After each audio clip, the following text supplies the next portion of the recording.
a nice little soft tune. I've never really took much notice of the softer side tune going into the show, and it's really nice, isn't it? Nice and calming, and it's going to be a lovely jam-packed couple of hours with our soft craft, with our lovely Becky. Thank you for joining us at Crafters TV. You're joining myself, Debbie Fisher, on this lovely Friday, very hot Friday. We've got fans going and blowing around in the studio because it is a really, really hot day today. Let us know what the weather's like in your area and what you're doing to keep yourself cool, like us with our fans in the studio. So we're all social, so make sure that you get questioning in. If you need to know anything about softer side, come and ask me, and I will ask those questions to Becky, because I won't know. I am really excited for the next couple of hours because there's not a lot I know about that softer side. Now, what we do have, we have a brand new launch, which is amazing. So Becky, tell us a little bit about that, and welcome. Happy Friday. I know. It's a proper Friday for you, but I'm actually here tomorrow as well. Oh, so it's my fake Friday. It is a fake Friday, real Friday for you. And we're finishing a little bit earlier today, aren't we? Because yes, we are. The preview happening later on. I know. I keep thinking I've only got half a day, even though I'm still working a whole day. Very exciting when you get off, and there's a little bit of sunlight, and I think maybe go for a little ice cream on my way home. Oh, nice! I like that. That's what I reckon. So we've got this fabulous launch that we've got here today. So we've got these beautiful applique templates. We've got 4 different ones, different designs, and you can see from the few samples that I've put out, they are absolutely adorable. They're really easy to use. They are just a kind of sort of plastic template for you to use with your heat erasable pens. You can use these for paper craft, absolutely you can. But if you look at, I'm just going to take this, I absolutely love this, and I'm hoping that no one would notice if I take this and I keep it for myself, because I just think he's absolutely adorable. So this is the little reindeer, just made into a cushion, but we've also used the little reindeer design on these oven gloves. Now that is a great way of sort of utilising some shop-bought oven gloves and making them homemade, making them as a great Christmas gift. I like to have, at Christmas time, I like everything Christmassy. I like my Christmas tea towels out, I have my Christmas fragrance in my bathroom, Christmas hand soap. So if you're like me, this is great because you can maybe Christmas hand soap. Yeah, you know, like a festive hand soap. You can't just have any. No, I don't have a festive toothbrush or festive toothpaste, cinnamon toothpaste. It sounds disgusting. But yeah, I like to have everything Christmassy when it comes to Christmas. Well, I like to have everything Christmassy in October. Because that for me is when Christmas starts. And just all sorts of different things. So this is a little table runner with this wonderful sort of coming home to Christmas design with that little car with the tree on top. And then this doorstop is just stunning. So this is Santa's Grotto doorstop, which is really, really lovely. You can make these with all sorts of different fabrics. It's great for using up your scraps, but you can also use felt as well as ordinary cotton. So they are a great buy for today. So that house, I just paused because I was actually, and I know I see that this morning, the actual cottage, is that one of the templates? Yeah. That's amazing. One of the templates. I didn't really take that in this morning. That's like the full house little cottage, which is amazing. With all of the other bits and pieces, all of the text up here, all of the little sugar canes, they're all the little shapes on the template. That's so amazing. Absolutely great. And I can't wait to see what Becky has in store with that. But first of all, I want to show you our little mystery bag.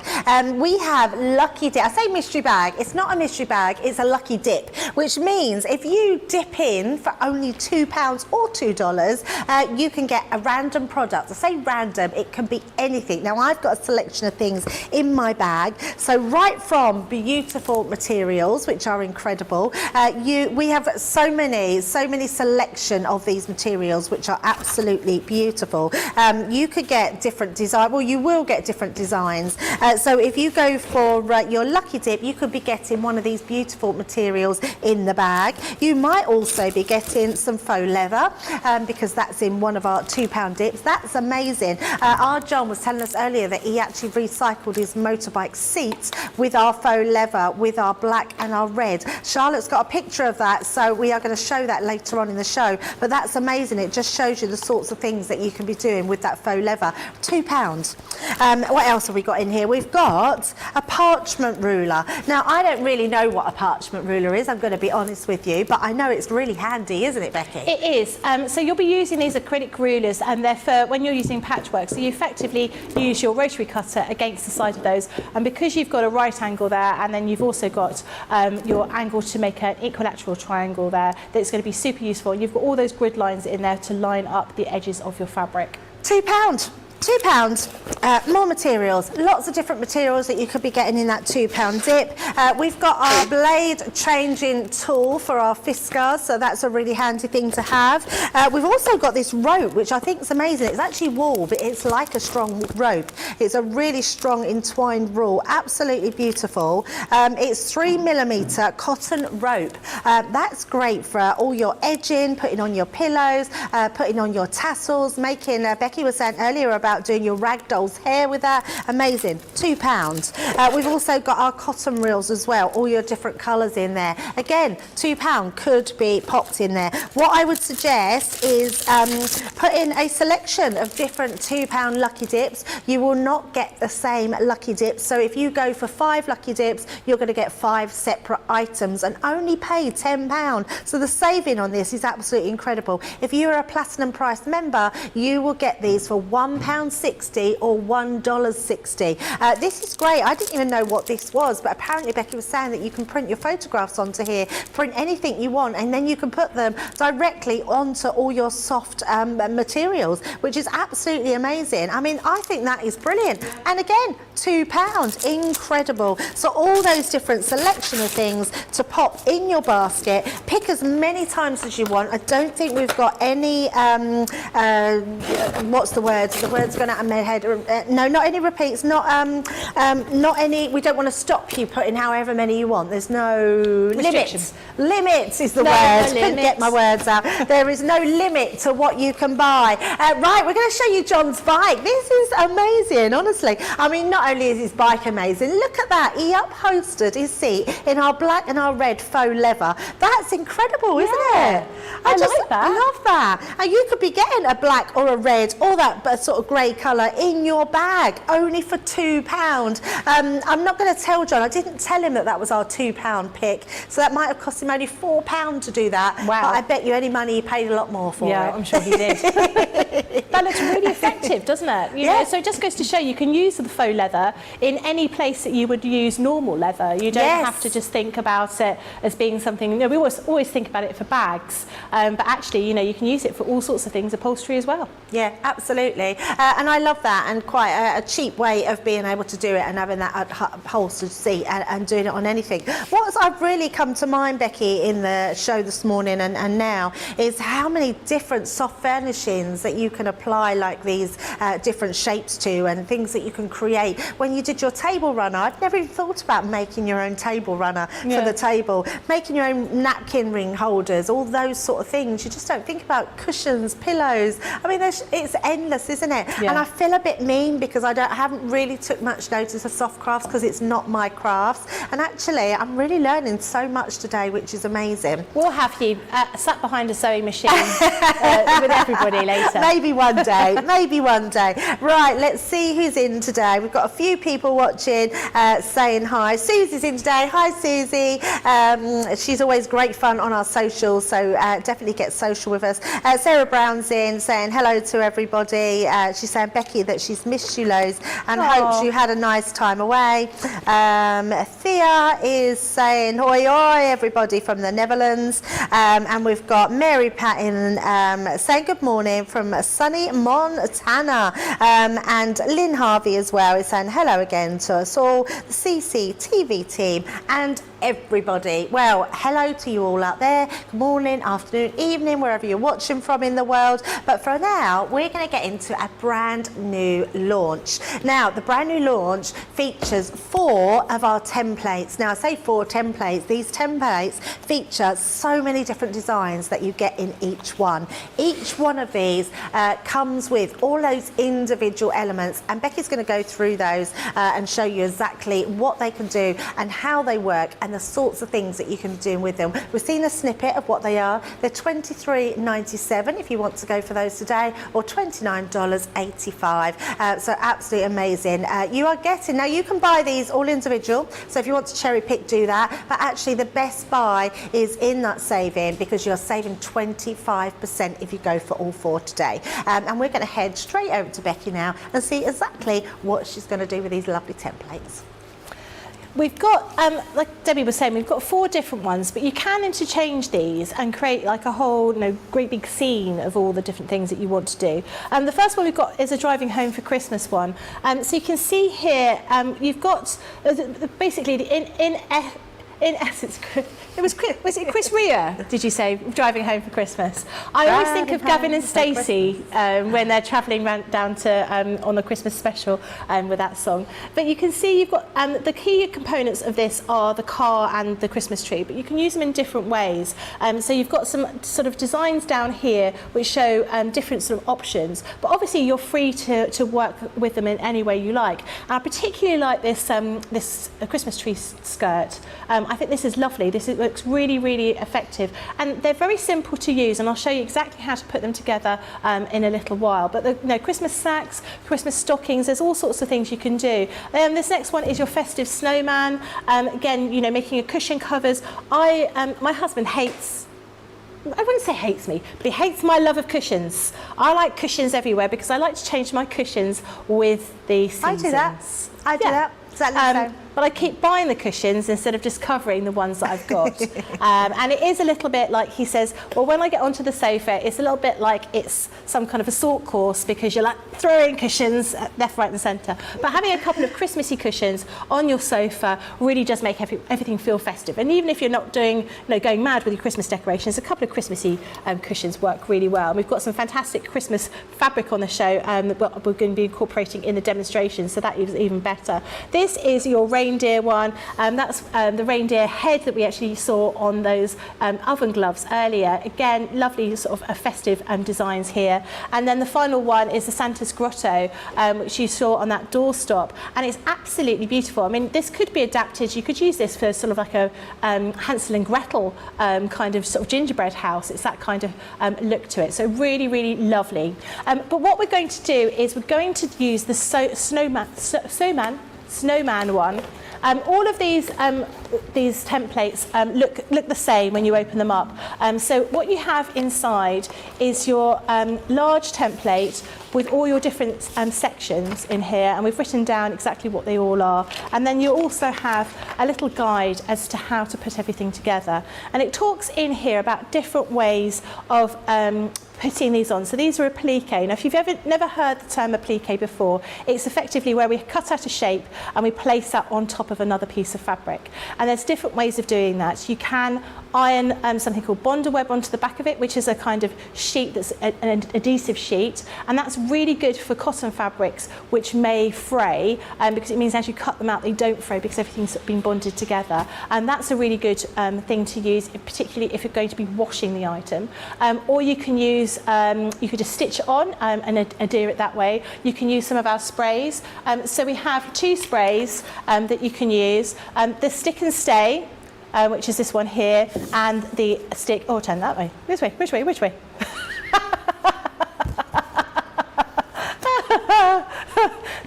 Stick and stay, which is got the orange lid. This is a permanent spray, and the stick and spray, which is the repositionable one. This permanent one, you just need to spray on, place the fabric on top of each other, and then iron it. And the heat from the iron will make that glue adhere. So these are 2 options that you could use. You could, of course, use some textile glue. So we do have textile glue as well, which is this textile glue which we've got. That is a another option, and this is particularly good for felt, because with felt, particularly when you have to look at the felt, most of the time it's made with acrylic. So if you're using an iron on top of that, it can melt the felt as well as melting the glue. So that's particularly good. And that will hold it in place, but you probably need to stitch it over. But there's not, as Debbie was saying, she's not a great sewer, but you can absolutely use these applique templates without sewing if you don't want to, or you can sew them very, very basically, almost doing like a running stitch by hand throughout. So we've got all the information here on that little guide to show you, the type of stitching you could do to adhere it. But as you see here, you've got everything laid out for you, so you can see exactly the items that you want to cut out. What you will need to use is heat erasable pens. So we have those here. We sell them in a pack with red, blue and green. They're really, really useful. You can use them just for writing if that's what you want to do, but they do disappear with heat. So as I said earlier today, don't write a cheque with one and then pop it on the radiator, which is what my mum did, because it just disappeared. And it frightened her quite considerably. And I kept it going. I kept saying, Mum, you've gone mad, how can it disappear? And then afterwards I said, well, actually, I know why it disappears. I was just joshing with you, Mum. Now what I'm going to do is I'm going to put my fabric here. I'm going to draw onto the rear of the fabric. I'm going to flip my template round the other way. So that will mean that everything comes out in the right, going the right way round. And I'm just using that heat erasable pen to mark off here. Now, if you are going to be using a darker fabric, you may find you won't be able to see your heat erasable pen, and that's when you would use something like our spray, which has got like a tailor's chalk inside it, or you might use tailor's chalk, which is like a white kind of chalky substance that you can use to work your way through. So I'm just going to draw that out. So that's that part of the scarf, and I'll just do that other little part here. And then I'm going to cut those out. You can cut these out with your rotary cutter if you are particularly good at doing that. So I'm going to use my tiny rotary cutter, and I'm just going to cut round here just to be quick, because these are quite small pieces. So I'm just pressing down with my rotary cutter until we can cut all those sections apart. So these are great, for people that don't have a Gemini, that don't use a Gemini for cutting out your fabrics. These templates are brilliant, and you're going to be able to cut all sorts of different things. I mean, there's no reason why, if you get one of those lucky dip bags and you've got some of that faux leather, you could be cutting these out of your faux leather if that's what you wanted to do. Yeah, that would be amazing. Just a little reminder, we've just been informed that you can dip up to 5 times and you won't get duplicates, and it's possible you might still get another 5 that are completely different, but it's possible you might start getting duplicates after that, but your first 5 won't be duplicated at all. I mean, that's such a fantastic value, isn't it? And it's amazing. It's less than £2 if you're a platinum. Yeah, £1.60. Amazing. Crazy price.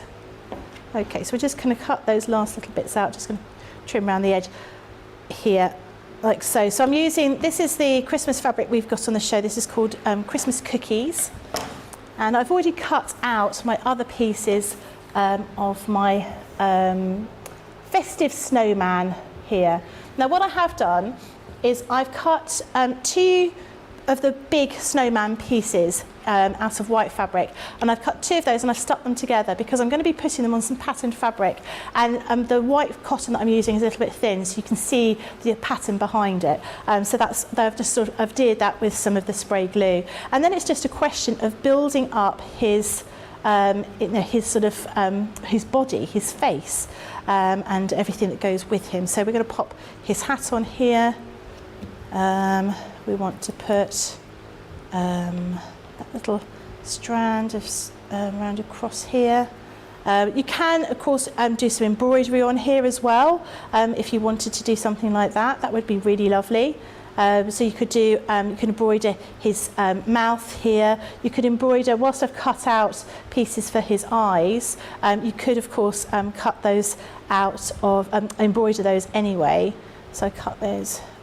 He needs smaller eyes than that. He needs little eyes like that. It's the one thing I do love about a snowman is you can make his face however you want it. Every snowman can have a different look, can't they? Yeah, yeah. Even a scary snowman you could make if you're going to do like a Halloween. I think there was a film when there was like a scary snowman or something like that. Or was this, I don't know, something like that. something along those kind of lines. And then we're going to put one of these here for his mitten here, and then one over here as well. So you can see he's all coming together. So what I'm going to do, I know now how I'm going to put them together. I'm just going to take my piece of fabric. So I'm actually going to make a doorstop, not quite like the doorstop that you've seen already, but something a little bit smaller. And I'm just using some barley to go inside it. So I popped to the local supermarket this morning, and I picked up a load of barley. And the woman gave me a funny look and she said, "Are you cooking?" And I was like, no, I'm making a doorstop. She looked at me as if I was absolutely crazy. And so I'm using some of this fabric. So this is a gingerbread lane fabric, which is just gorgeous. And I think you're right, Debbie. We were talking about this being really beautiful vintage colours, weren't we? Mm-hmm. Really, this kind of turquoisey, sort of light sage kind of colour is really beautiful. They just work really well. I think those sort of like oranges and that really sort of pale colours, they just look beautiful. And they definitely have that vintage feel to them as well. They do, absolutely. Totally agree with you there. So I'm going to give him a little bit of a spray. I'm just going to look for my tweezers so I can try and avoid spraying myself with the adhesive like I did earlier today, and I'm going to use my permanent, which is the orange lidded one, spray. So I'm just going to spray that onto the back of my piece of fabric I want to adhere, and then I'm going to pop him in the middle. Just about so there. Anyone that doesn't know, I was asking Becky this morning, because in my eyes spraying something like that makes the glue then sticky and it will stick on and that will be fine, but it's actually heat activated, isn't it? Yeah, this one is. So the other one is a repositional one, which is really good if you're trying to work out where things are going to go, but we want to make sure that everything stays put here, because we're going to, what I would normally do is I would normally sew all the way around all of this, but we just don't have the time in order for us to do that today. But I would normally stitch around here either with my sewing machine or by hand to make sure everything adheres, so it's all sort of nicely finished off, like we have with our samples. So I'm just going to iron around here, make sure that's all sticking where it should be, and then I'm just going to build up the rest of this design here. So again, just holding it behind, spraying on the back with my glue, and then placing that where it should be. And a few crumbs of adhesive on there.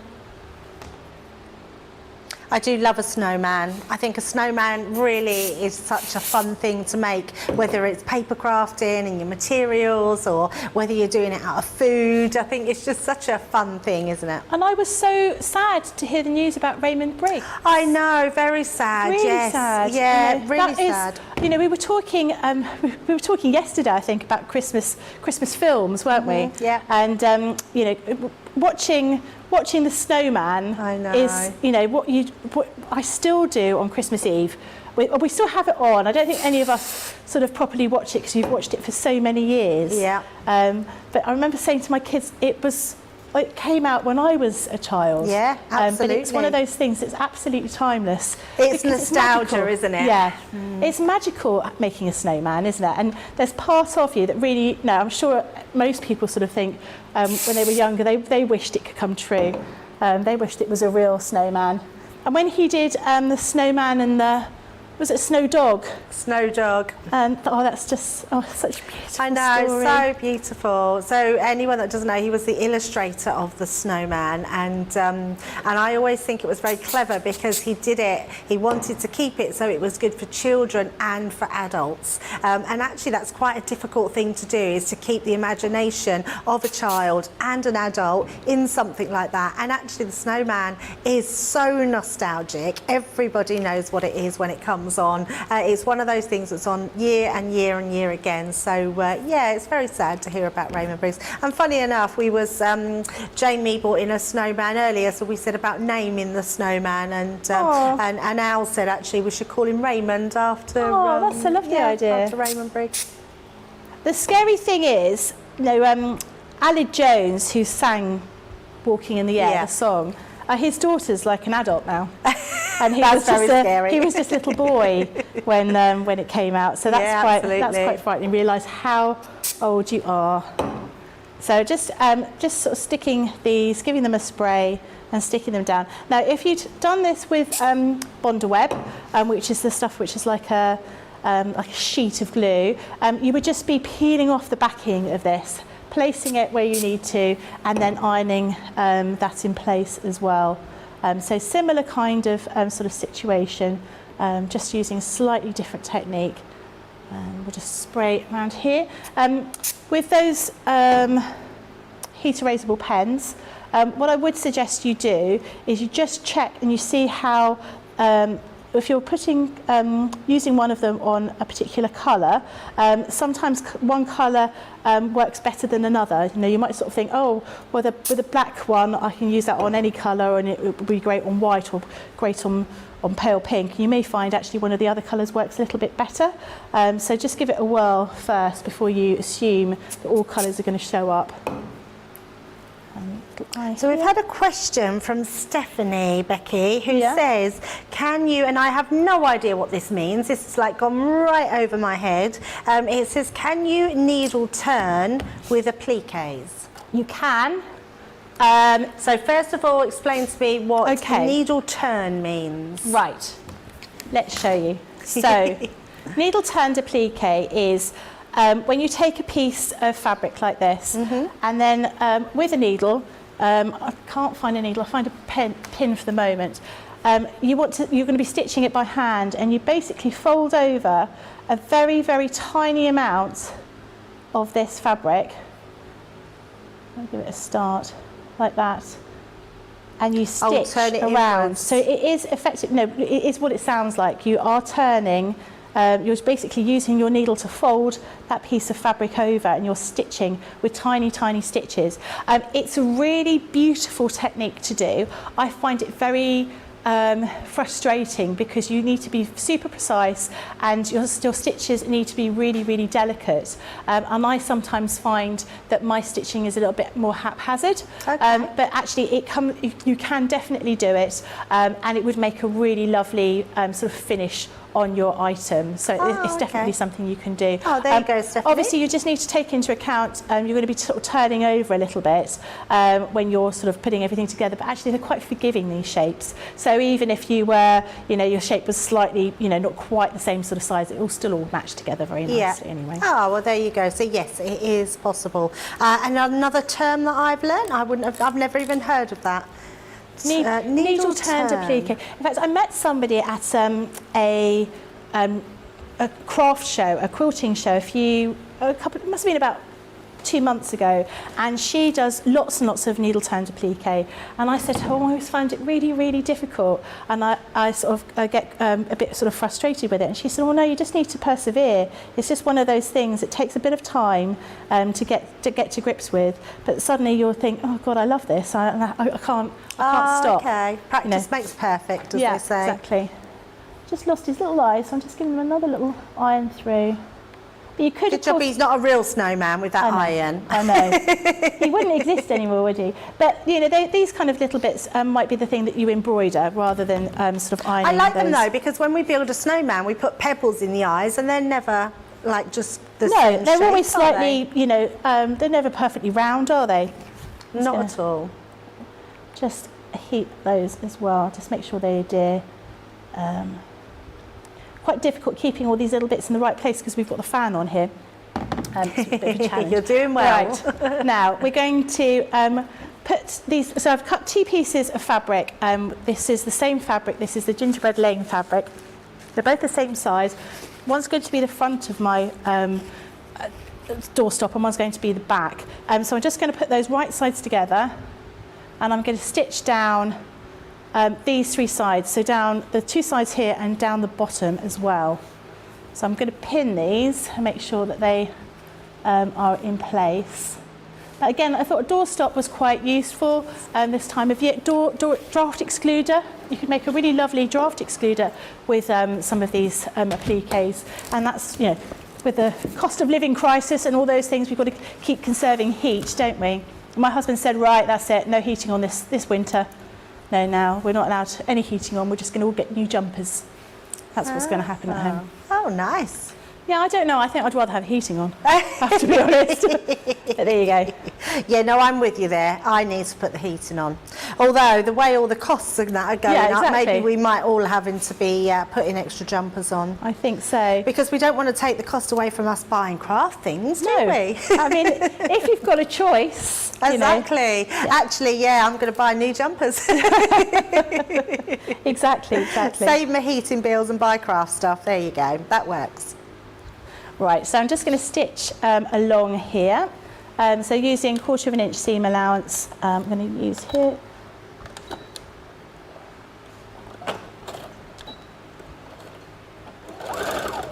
I'm just using an ordinary running stitch to sew down here.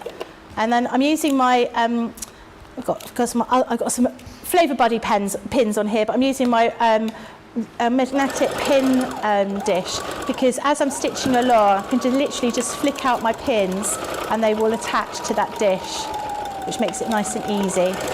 So go down to the bottom, and then I'm going to keep my needle in, and then I'm going to turn and I'm going to stitch along this end as well. It looks so satisfying to watch you stitching. I'm just not sure. I wish I could get that satisfaction from sewing. Well, I think you should give it a try. It's one of those things that I suppose fabric-wise, it's more expensive to make a mistake with fabric than it is with card. Yeah.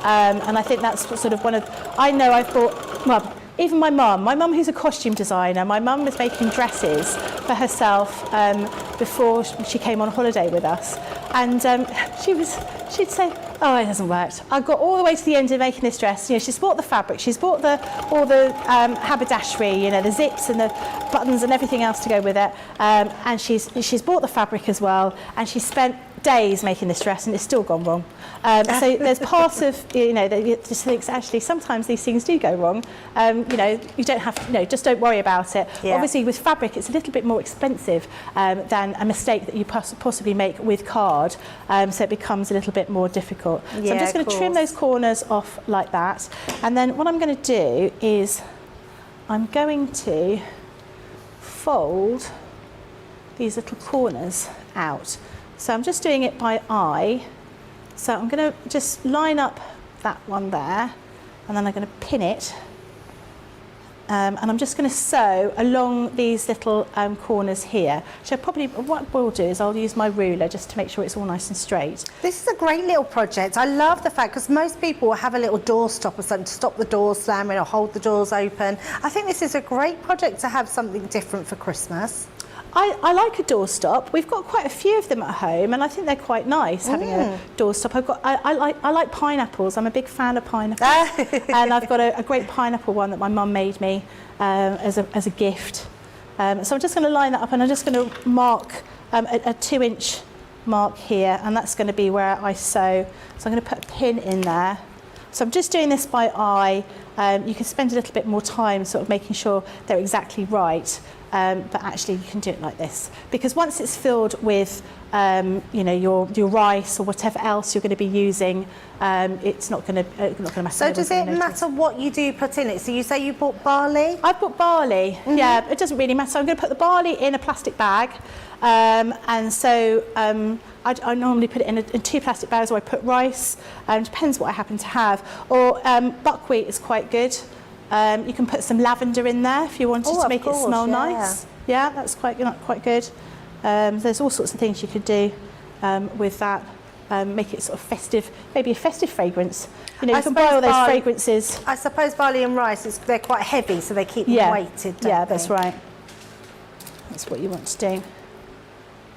Okay, and then I'm just going to stitch along this line that I've created across here, and that's going to make it sort of stand up a little bit better.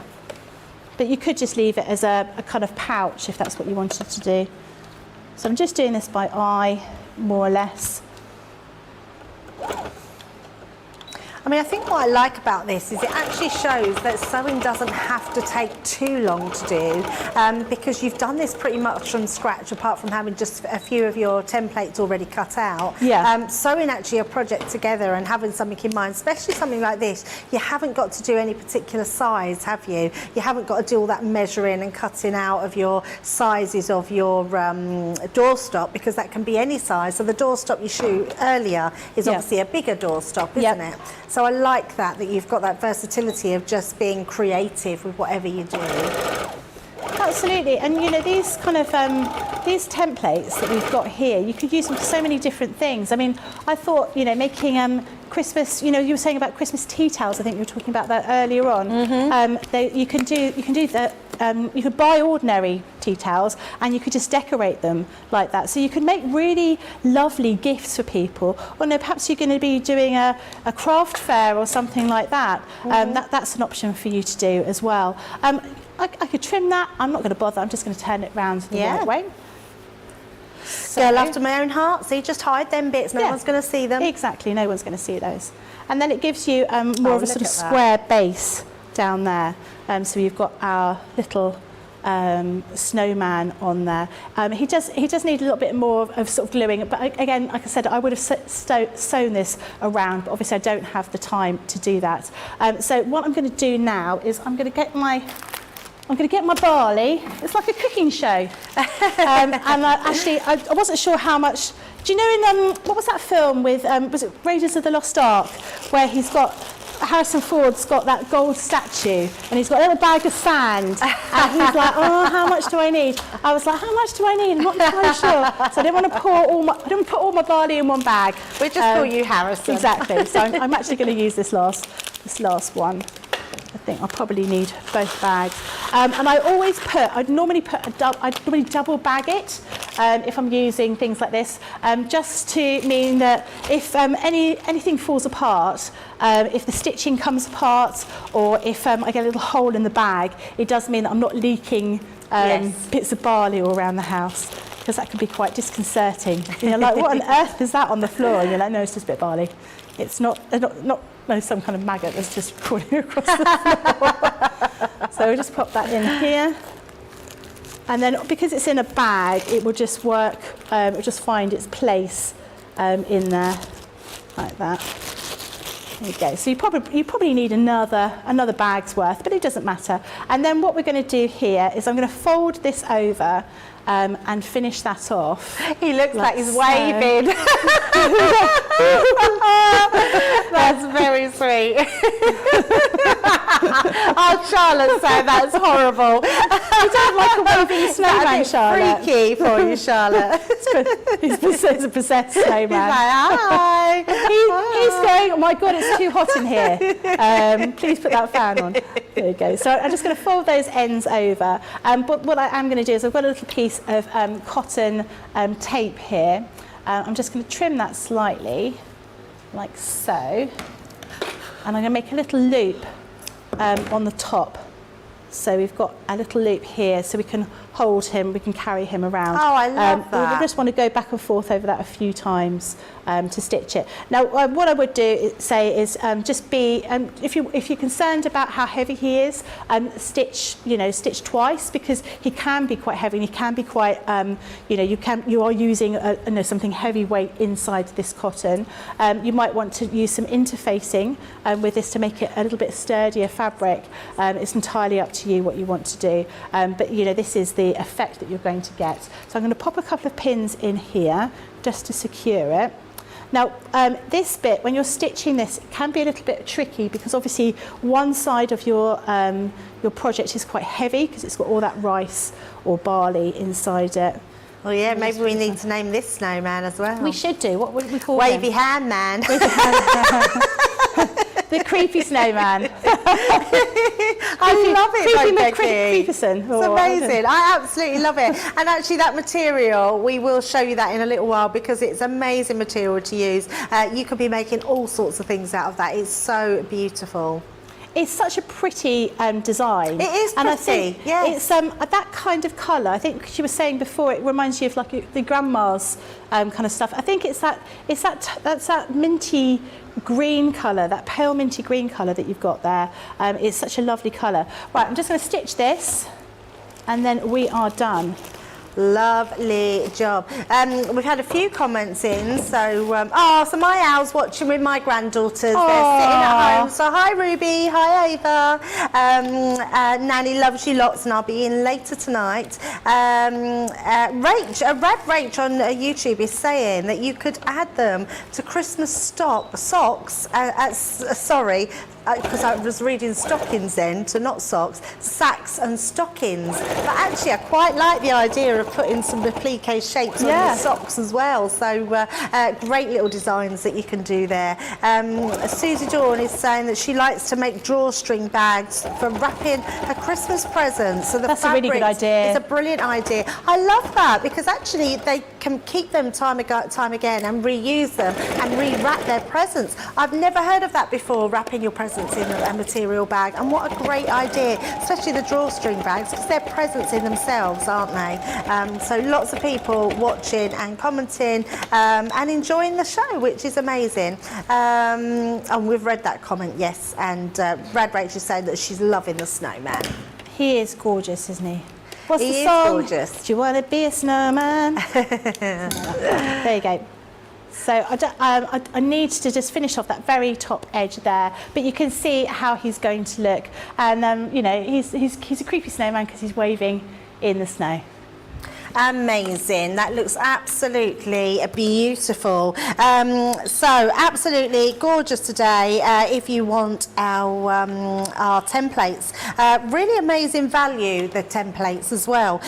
You are getting all three in that set for $23.97. Sorry, not all three, all four. So the 4 packs that we can see here, $23.97 or $29.85, which is absolutely incredible. I think what I love about them is they're all done in those separate designs, themed, so that driving home for Christmas and your snowman one, lots of different designs that you can do, which is amazing. Now we do have lots of other items on the show, so please shop ahead. Remember to get those £2 lucky dips in your bag as well. Dip 5 times and you will get 5 different ones. After that you might start getting duplicates, but actually there's a good chance you won't. You'll just start getting lots of different pieces, but they're an absolute must-have, and they're going really fast. In fact, everything in the show is going very fast today. You are loving it. You're loving those templates. I just want to show you the multifunctional dies because these are pretty cool. Now they come in a set of 3. Set 1 is to make a oval clutch bag, a jewellery case and a travel wallet. Now you've got all the dies that are going to be able to create all those 3 projects on here. So you're getting a 3-in-1, which is quite incredible, and every single one is such a usable thing to have.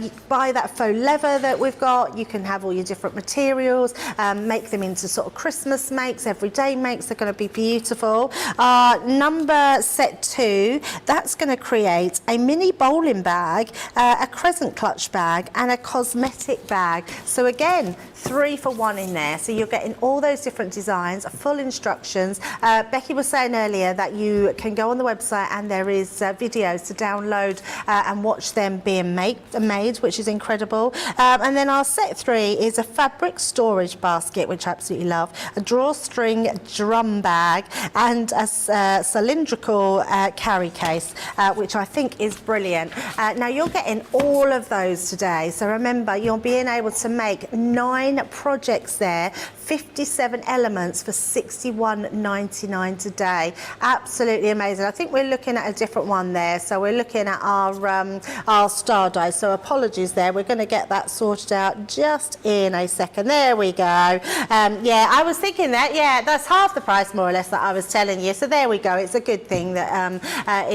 you don't want to be paying all that for these dies. These are our multifunctional dies. They contain 14 elements and you're getting them in for $39.97 or $54.91, which is an absolute steal today. Saving £50 on there, which is quite incredible.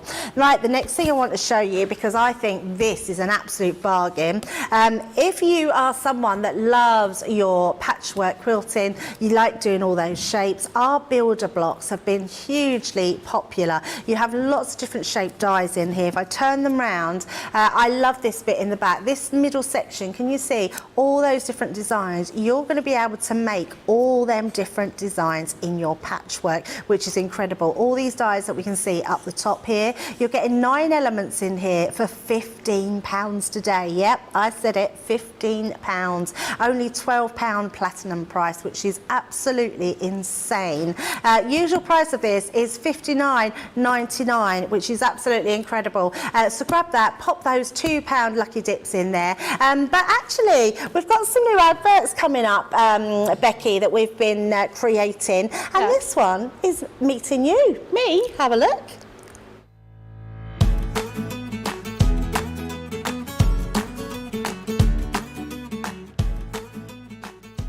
Hi, I'm Becky. I'm the soft craft expert for Crafter's Companion. I've always crafted. I think because my parents worked at Shepperton Studios, I grew up at Shepperton. They were always working, so my holidays and my weekends and my evenings were spent at the studios, and I just sort of sit around with the other artists, and they'd give me a bit of clay to play with or some fabric. So I was always making things, and there were a couple of children around the same sort of age, and we just used to make clothes for our Cindy dolls. I'm flighty with my crafts. I want to try everything, so I go all out and I decide tomorrow I'm going to be doing candle making, and I buy all the stuff and I make candles, and then I lose interest and I move on to the next thing. I want to be able to have a little go at all sorts of crafts, and I've always been like that ever since I was a small child, so I think I can turn my hand and give anything a go.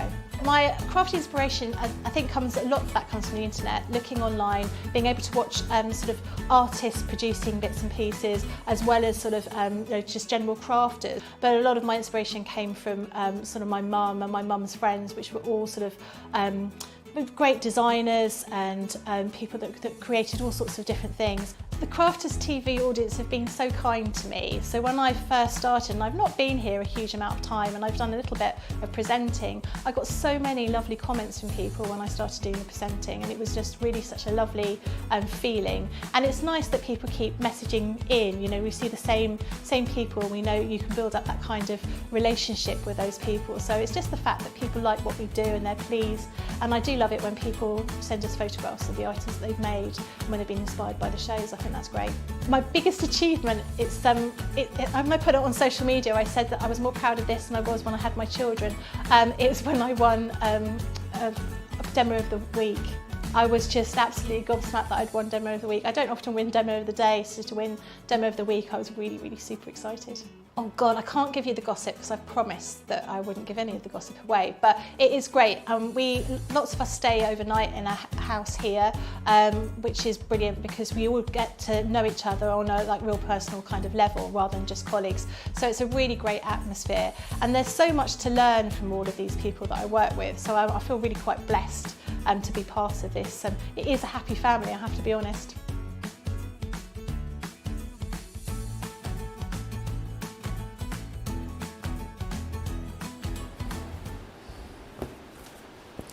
Hello, you lovely lot. Thank you for returning on this beautiful Friday sunny day. How's the weather where you are? Are you suffocating with that heat? Because it's very hot today. I think the temperatures outside are about 31, which is incredible. I've never known the UK to be so hot. So let us know where you are, what you're up to, and what the temperature's like in your area. Thank you for being social. We've got lots of people joining us today. People are loving the soft side of stuff, and I really getting to grips with it myself. Elena's asked, or Eileen, has asked, can the snowman be used on paper crafting as well? There's no reason why you can't can't use it, you just use it in exactly the same way. So yeah, absolutely. Yeah. Ah, fabulous. There you go. And Mary Pat is saying that she bought the pattern to make travel wallets for her daughters last year and this year's for Christmas. And then hello to everyone, just popping in to say hi, but the little one arrived 2 days ago, so my iPad is sharing my lap. So great. Congratulations, amazing. Right, let's get on to our fabric of the week. This is beautiful fabric. You've seen Becky use it in that last demo. I'm going to bring it in because you are getting a huge amount. Now you can buy these individual, which are $5.99, which is very cool. Remember, each time you order something, just pop one of those £2 lucky dips in, because that is absolutely just a great price to get quite an exciting thing in the post, and you know that you are going to get the best valued stuff in there. May only pay £2 for it, but you're going to get something really great. I love this one. I like overly patterned things, and I think this has got a beautiful design to it. Really sort of funky design. It's got those beautiful snowmen, your gingerbread men. It's got the little houses in the background. This is a real Scandinavian Christmas scene, I think. I think it's a beautiful design. Absolutely love that one. Then we've got the star bunting, which is beautiful. Now, Becky, you were saying earlier that this one is great because you can use it all year round. Yeah. And I think that's a brilliant idea. Garden parties, fetes, that sort of thing. Yeah. Making just some beautiful little bags and purses out of their little cushions. Really gorgeous design on that one. Very British, I think that one feels. Very British design. And then another one. So Becky was using this one to do the snowman scarf and everything out of. Really beautiful design. Each one of these, remember, you're getting that really large amount. Did you say this was half a metre? They're in half metre, so you can order them in half metre increments. So we cut them depending on how many metres you want. I think the maximum you can get, I think it's 7 metres. But you could make, in fact, they would be really nice to be used to make some Christmas pyjamas. Oh yes, they would. That would be perfect. Love that. Awesome. Christmas knickers. Christmas knickers. And then we've got the hearts. Beautiful design, this one. Again, this is so gorgeous. It almost looks a little bit Celtic to me, like the designs of them. These have got really tiny little hearts. It's like 4 hearts that are in a circle, and beautiful design. I absolutely love this sort of really pale teal on that cream. It looks beautiful, and actually really good quality material as well, Becky. It is. When you feel it, it feels amazing. It washes very well, it irons very well, so it's a great quality cotton that you're using. Yeah, absolutely. So absolutely love that one. You're getting that today for $5.99. You just choose which one you want to go for. If you want to go for all of them, we do. They're in smaller bundles. We've got the 5-piece quarter bundle. So these are they're a fat quarter, they call them, and you've got all those designs beautifully packaged in one piece that you can have. Absolutely great one to go for this one, which is your fat quarter bundle, $9.79 or $11.87 if you're in the United States. And then our next bundle here, this one is our half metre bundle, so a lot more material in there. That's great value, isn't it? It is. I mean, $19.99 for all of that material. I mean, you're going to be Christmas crafting for your heart's content there. I absolutely love that one. So if you want all those pieces, you can go for those individual ones, or you can go for those bundled ones. So absolutely amazing. Now, just want to quickly recap on this because it's extremely busy. So please, if you've got this, check it out. I'm not sure how long this will be around. £15 this one is today, which is absolutely incredible. This builder block, I believe you're going to be using in the next demo, Becky. So explain to me exactly how this works. So builder block. So I've got a sample here to show you.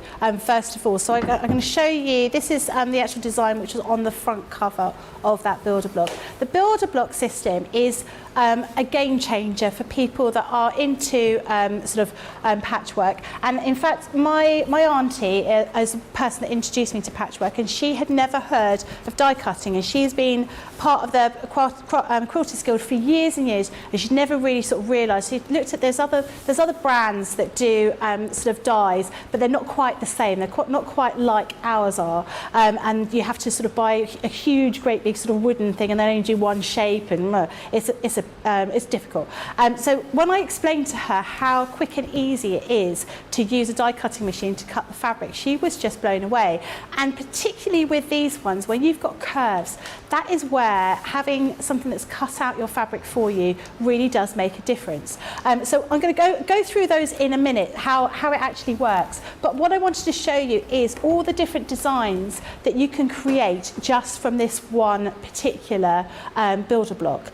So I'm going to flick through all of these different designs. So they form the same, they're the same sort of three shapes basically. You've got effectively a kind of shield. It looks a little bit to me like the Starfleet symbol, this shape here, but we're going to call it a shield. Then you've got this quarter square circle, quarter of a circle, and then these two sort of diamonds here, or two sections here, and they're the only shapes. But because you put them in different configurations, you can get lots and lots of different designs coming through. So you can see different ones here. And these are all achievable just by this one build block. That's amazing. So it's not just one item that you're going to be able to create. There's lots and lots of different things, and just putting them in different configurations, different colours, makes a difference as well. Do you know what these all remind me of, Becky, as you're going through them? Yeah. Like a kaleidoscope. You know, like when you turn them, and each time you turn them, you've got a different pattern. These are beautiful. And they really are so achievable, and you wouldn't think for one moment that just from one pack, one build block, you can get all those different designs. That's amazing, and so, all for £15 today. Yeah, I mean, crazy prices. You're saving £44.99 on this. That's amazing. It is incredible, and they come packaged beautifully. So I think in my craft room I have it's like a library of builder blocks. I feel quite privileged because obviously I've got them all because I need them all. But of course. I also there's one I haven't got because it's not actually been on any shows that I've done. And when the lovely Adam was covering for me over the last couple of shows, was it on? He got one, and I was like, oh, I've been waiting for that one. And it was a very intricate one, but I was quite jealous, I have to be honest.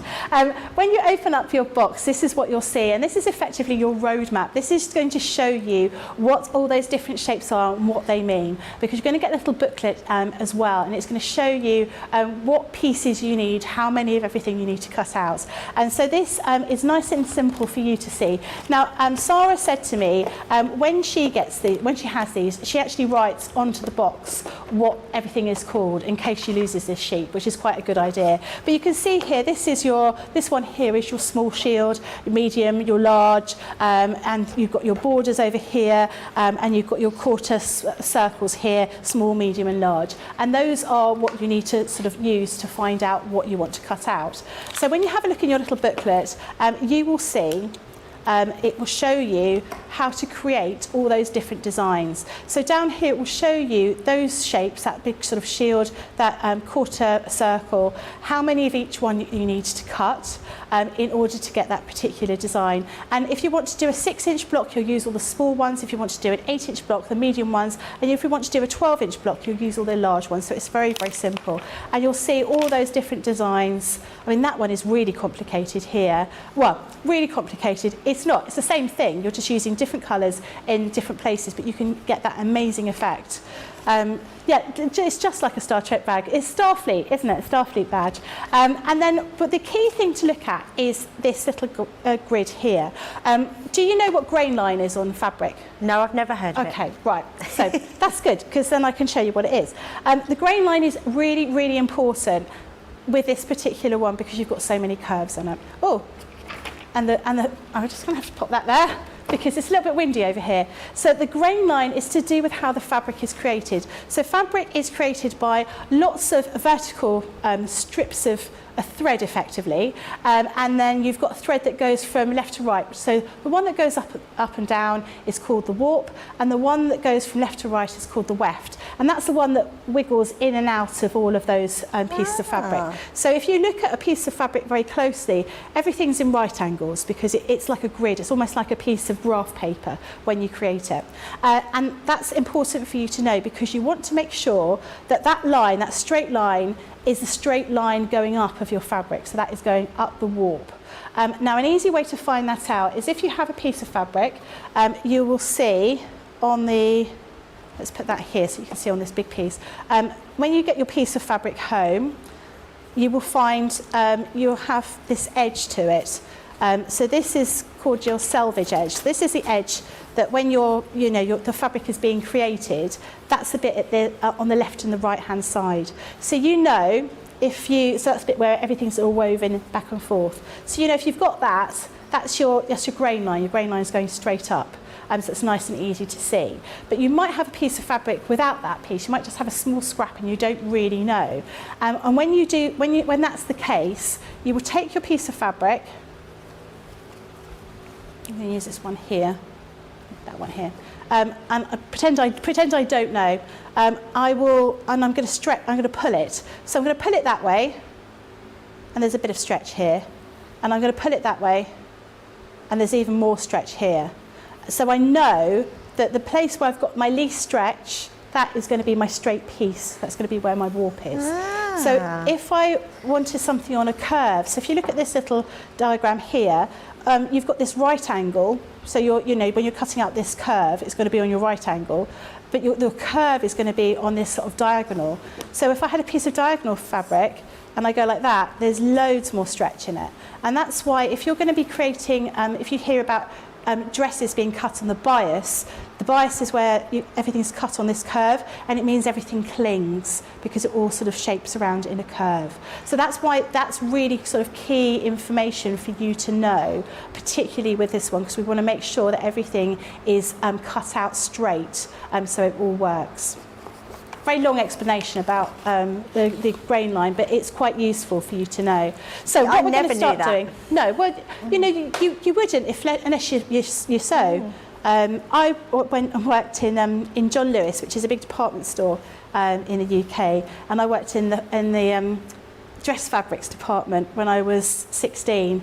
And honestly, it was the best job. Well, not the best job, because this is the best job, but I got a lot of free fabric, and who doesn't like a bit of free fabric? So I'm putting my fabric together, and I've already pre-cut these pieces. So I'm just making sure they're nice and straight, and I'm going to be using my pieces of fabric. I'm going to be cutting my shield, this piece here, and then this quarter circle here. Now it doesn't matter because these pieces of these shapes are symmetrical. It doesn't matter whether my fabric is facing up or facing down. But when we do the other pieces in a moment, those sort of edges, it is important because we want one of the edges, or half the edges to be facing one way and half the edges to be facing the other. So we need to make sure our fabric's facing the right way. So I'm using my fabric plates here. So these are. If you're going to be using your a builder block system quite a lot, these fabric plates are going to be invaluable to you. So these are the tough metal plates that we have available to use with the Gemini. You can use the ordinary Gemini plates that come with the machine, but you will find that the metal shim gets really chewed up over time because you're cutting into multiple layers of fabric as you're putting them through. So if you're going to be using your Gemini 4 fabric, I would definitely suggest these are worth having. So we start off with a clear plate, then we're going to go in with a metal plate. I'm going to go in with my fabric, and then I am going to just make sure I've got this all in the right shape. So I want to make sure I'm going to use my grain line. So my grain line is going that way, which is this one, and I want my shield to be positioned like so. Just see there. And then this one here, I want just in that little corner there. So get that in the right shape, and I will grab a little bit of tape just to make sure it stays in place. on the metal shim or the metal plate we've got here. And then you can remember with these plates, you can cut up to 6, 8 layers of cotton fabric. Well, that's good. Yeah, so that is the key thing when you're doing quilting, patchwork. Cutting out the pieces of fabric for me is the thing I liked the least. But this way it takes out all that guesswork, but it also makes it nice and quick in order to start getting together to make your items. So we're just going to run that through the machine. And then the next piece we're going to be using is this edge piece. So I've already pre-cut a little bit of fabric here. I'm just going to cut a couple. Now you do have a lot of bangs on here, and that's just because I'm laying out my fabric on my dies, and I'm laying them out quite straight. That's when it's sort of bumping as it goes over that thing. If it was at like a slight angle, then you wouldn't get that so much of a noise. But because I'm trying to use every sort of last piece of that fabric, and I want to cut multiple shapes at the same time, this is the only way I can actually fit it onto my metal plate. So those will be cut out now. And so I'm just going to take that tape away. So this is our normal low-tack tape, or you can use other sort of low-tack tape that you might have at home. If you've got washi tape, I sometimes use that if I've run out. And then take that off, and then you've got these beautifully cut pieces ready to go. And very little waste. Actually, you could possibly, if you're going to be quite careful, you could probably fit these pieces in there as well if you're being a little bit careful, but we're doing those in a different colour, so I'm not going to worry too much about that at the moment. Now, I want to cut one of these facing this way, and I want to cut another one facing the other way. And so what I'm going to do is I'm going to place my fabric and my die there. I've got the fabric, I've just sort of folded it over and then cut it. So one piece of fabric, it's right side up and one of them is right side down. So I'm just going to do that with this one. And then after I've cut that one piece out, I'm going to flip it over the die and I'm going to cut another one on the other side. So I will get a full set of 4 coming out. So again, with your metal plates and your clear plates, and then just run that through the machine. That away. So I love the fact that you can keep all your dies together and you don't lose them, because I've said I'm terrible with my dies, my paper craft dies. I have them in a box, and when I'm looking for them, it's a bit of a rummage. I'm hunting around looking for them, and I know I shouldn't be doing it like that, but that's sort of how it is. So I'd quite like the fact that all my fabric dies are all in these beautifully presented boxes, and I know exactly where they are. It takes the guesswork out of it. So I'm just flipping that one over like so. So obviously, because I know that I've already cut, checking my my grain line was in the right place, I know just flipping them over is the grain line is going to still be in that same place, because we're not cutting at a funny angle, we're just cutting not perpendicular angle, but it's exactly the same angle as before. So Becky, what happens if you cut it at the wrong angle? All that will happen is that you'll get a little bit more stretch in one piece of fabric than you actually need. Now when we come to actually stick this together, so we're going to stick it together with glue first of all, and then we're going to stitch it. It sometimes will mean that your curves won't match up, and that because you're using your Gemini, that making your curves match up is like the key thing that you want your Gemini to achieve. So what we're going to do here is I'm just going to take these pieces and I'm going to show you what I mean. I want to, when I put this together, it's going to look like these two curves, these two pieces are going to fit in like this, like so. Wow, that's a perfect fit. And to cut that with your rotary cutter would be really challenging. It would be really difficult to get that kind of effect. So this is where your Gemini really comes into its own.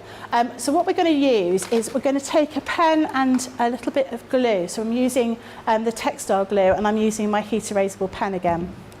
What I want to do is I want to fold this piece in half, and I'm just going to do that and make a little bit of finger press here. and then I'm going to make a pen mark here. So remember, these are our heat erasable pens, so they're going to disappear once we put the iron on them. And then I'm going to do the same, but with the back of this one. So I'm just going to do that here, where that crease is, a little red mark here. And then I'm going to use my glue. You can use pins to pin these all together. I find it's a lot easier using the glue. So what I'm going to do is I'm going to use a little bit of the glue first of all. I'm just going to do one side at a time. So I'm going to go from my centre point I've marked here, and I'm just going to do little dabs of glue all the way to the point.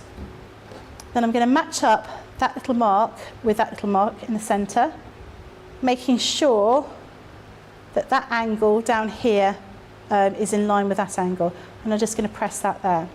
Then I'm going to take this corner and this corner, and I'm going to match those together like so, like that. And then what I'm going to do is I'm going to gently work these two pieces of fabric in together so they match up, and that's where I'm going to get this lovely curve. Now, if I had cut my fabric incorrectly, it's not the end of the world. It just means that you may have a little pucker here and there, and it may not be nice and smooth. But you can see now that has perfectly matched up with that curve here. And I'm going to do the same on this side now. So this bit just takes a little bit of time, and I found actually using the glue it was much easier for me than using pins, because you've got to use lots and lots of pins to achieve the same kind of process.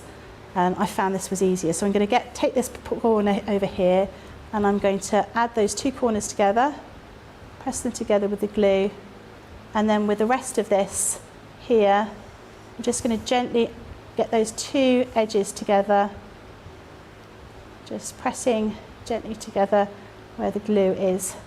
And we'll go all the way around those curves, like so. So when I've finished gluing it, it looks like this. Now, this is the time we're going to stitch around here. So we're going to use 1/4 of an inch seam allowance, and we're just going to stitch around this curve here. So I'm going to start, and just move this to one point here, pop it into my sewing machine. You just need to be sort of slow when you're doing this. You don't need to rush. And you just stitch around, just a couple of stitches, and then just move the fabric around, so it's all going to stitch nice and flat. So you're making something 2D that looks like 3D and then back to 2D, because you're sewing around these curves. Let's do a little bit more around here. And you can see I'm just underneath my fabric, I'm just pulling that so it's nice and flat when it goes underneath the machine. A little bit more around here. And this is what you do with all of your shapes. So if you're going to be, you've never sort of sewn curves before, this is a great starting point. And I would say start with the larger shapes first, and then as you get more confident, then go to the smaller shapes. I'll go to the point now. That glue is quite an instant hold, isn't it? Yeah, it's very really good. Well. And then what we will do is we'll grab our iron, and we will give this a quick iron. But the way the fabric folds, it goes the way it wants to go. So you can see here, if I just iron this like that,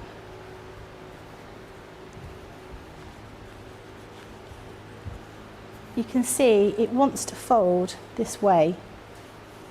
So I'm ironing it. That is so clever. And then you're stitching around a curve like that, and then the marks that you've got will just disappear once the iron properly heats up. Sewing around there. So you've then got this sort of part of your shield, and then you will stitch your other pieces in exactly the same way. So you do the same technique for the other sides. So you would find your pieces like this, and you'll find your halfway points, make a mark, and then you do the same with the other side, and then sew them all together after you've glued them. And then they will look like this when you're finished with them. So I've got 3 that I've done already. I've got 1 more that I need to finish off. But you can see the different configurations that you can have Oh, here. look at that. Where's my other one? Hiding, that's where it is. There you go, like that. So you can see how effective that would look. It's amazing. That's just one design. So we're just using the first pattern in here, or second one, we're using the geometric bloom to create that kind of design, which I think looks really, really effective. And you can put these on, make multiple ones, and then make it into a larger sort of table runner. This one I was going to make into almost like just a block.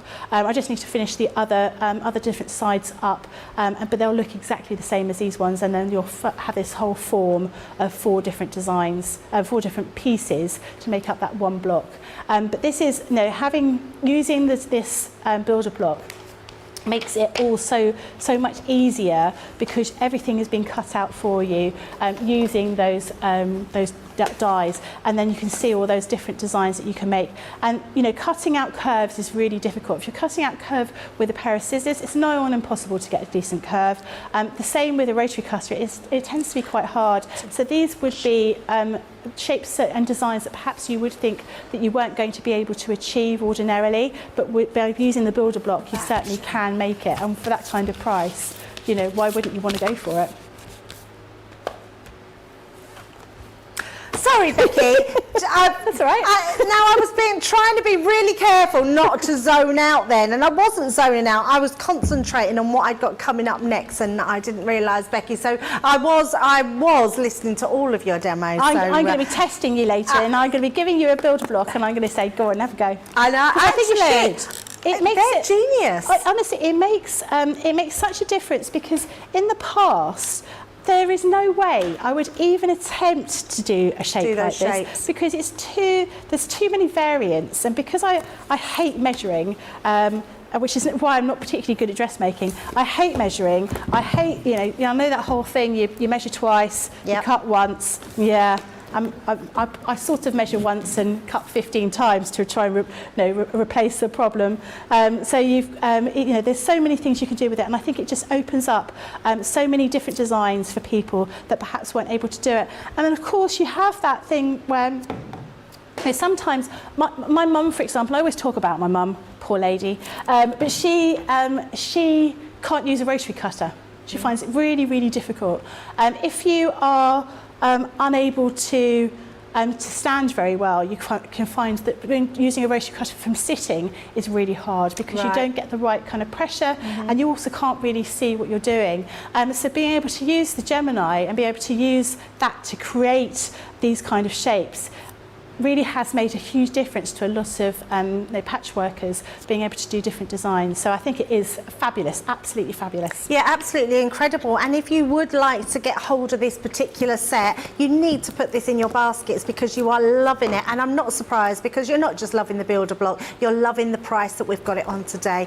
£15 or £22. If you're a platinum member, or platinum price is £12 or $17.60. You are saving over 70%. It's amazing. $44.99 you're saving on this. Incredible value for money. It blows my mind that you can get all these dies and make all these different shapes. The versatility, the projects are endless on here, the different shapes that you can do. And it was really nice to see just how easily Becky put that all together. I would never have even dreamed of just gluing that central point and then putting those other parts together. In fact, Becky, I have to be honest, until today, I never even thought about sticking fabric together. Really? I always thought it was all about sewing. I feel like it's doable for me. I feel like I can stick anything now and have fabrics, which is amazing. So grab that while you can, because that is our deal of the day. I think it's absolutely amazing. £15 or $22. You will absolutely love that, and you won't find a better price, not on our builder blocks, that's for sure. Now, we do have some other things on the show. I love these. These are our Cork cork-backed fabrics. You've got 3 different colours here. Beautiful design. They're just a lovely material to use. They are cotton-backed cork fabric. They are $22.49 for all 3. You're saving $22.49 on these. Platinum price $17.99, which is absolutely amazing. I'm going to open one just to show you the material because it's so beautiful, and it's got a really nice feel about it. It's got like a metallic fleck in it, and it's also got that corked backing, which is like that, like a felt backing, which is amazing, almost sort of leathery, but a beautiful piece of material. If you love making your bags, in fact, those bag dies we're going to show you in a little while, imagine making these purses and bags out of this material. Absolutely amazing, really strong. I now know I can work out, oh yeah, that's the stretchy side, that's the taut side, so I know which way everything goes. I feel like I'm really learning today, Becky. Yeah, I never knew that, and when you said about, like, because I said why does that matter, knowing that it would stretch the fibres a little bit like cardstock, different cards, different mediums that you use. Your Gemini could stretch your fibres in that a lot more. Same as we were talking vellums yesterday, where you can't stretch the fibres as much as you can cardstock. I didn't realise the same applies for material, which is amazing. So you're getting all 3 of those today. So in the brown colour, the sage, and that gorgeous blue, which is absolutely lovely. All 3 of those today for $22.49, which is a massive saving of $22.48. So grab them while we've got on offer.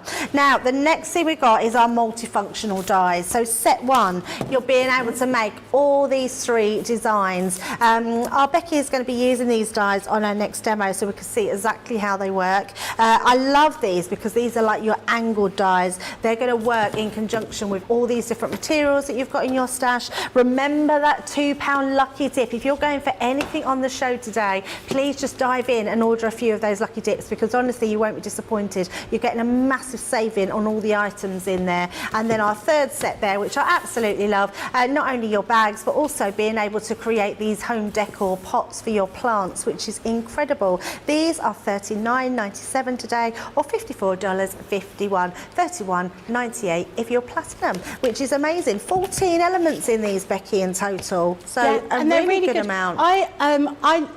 This is one of my favourite patterns, so I'm going to be using the crescent clutch bag because I think it's just so cool.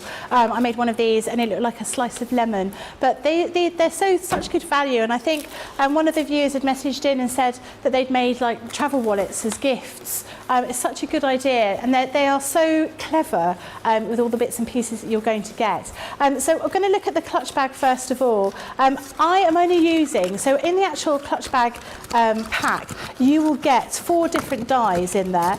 So the dies are used for different parts of the bag. So if I look at the front cover of this here, you'll see that you're going to be getting you know, you can do sort of wash bags like this with a gusset, and there's a gusset and then also a zip panel here, and also one over here with sort of larger straps. But I'm going to be using this one. So basically the only die I need out of this pack is this particular one here, this sort of curved one. I don't need to use these, so I'm going to pop them away, and I won't need to use those until I'm going to be making one of the other bags in the future.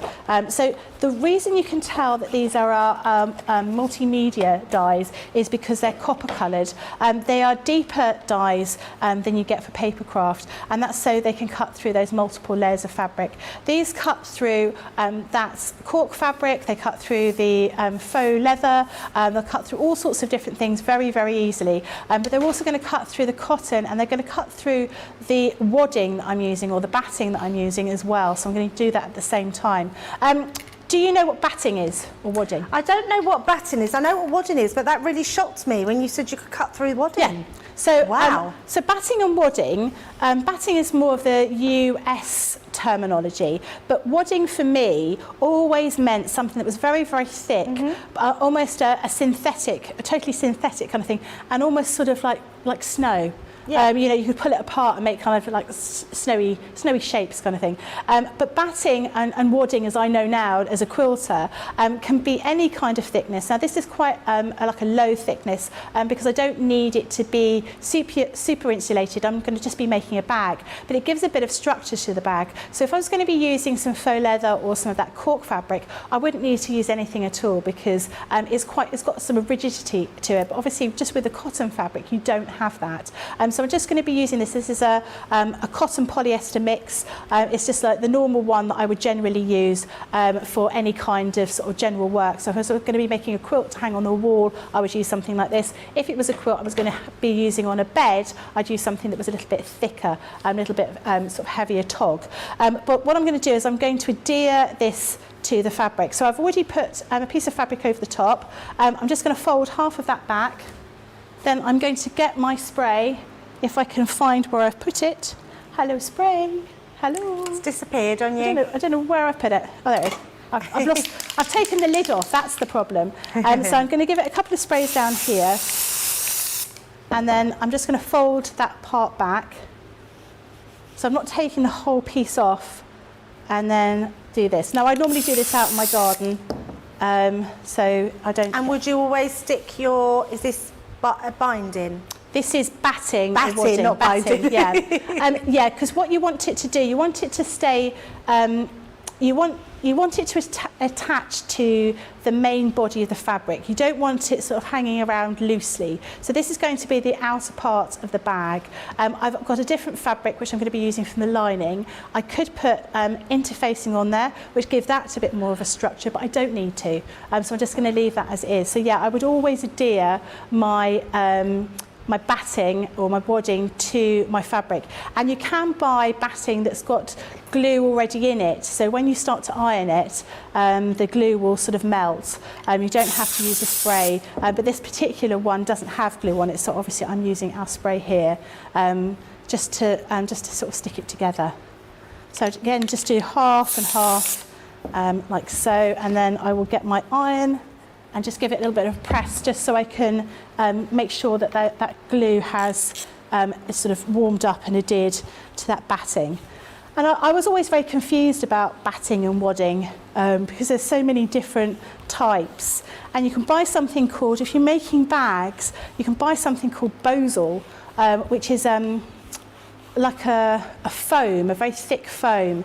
And when you have a very rigid bag, like a very rigid tote bag, that would be the kind of thing that we would use. So something that had a lot of structure in it. So when you put the bag down, it would still stay upright. And that's a challenge to sew because you've got to cut everything slightly smaller because you're not actually supposed to sew through it. But when you go to like a haberdashery shop and you see all the different types of things you have there, you're like, my goodness, there's so much choice, so many things to look at. Now what we're going to do, that's all adhered together. We're going to fold this in half, and then I'm going to take my die and I'm going to pop my die on my plates. I'm just going to get those in a second. But I'm going to be using, I've got these little notches at the side of this die. You want those notches just to hang over that fold line. So we're going to cut out 2 in the outer fabric and 2 in the lining fabric.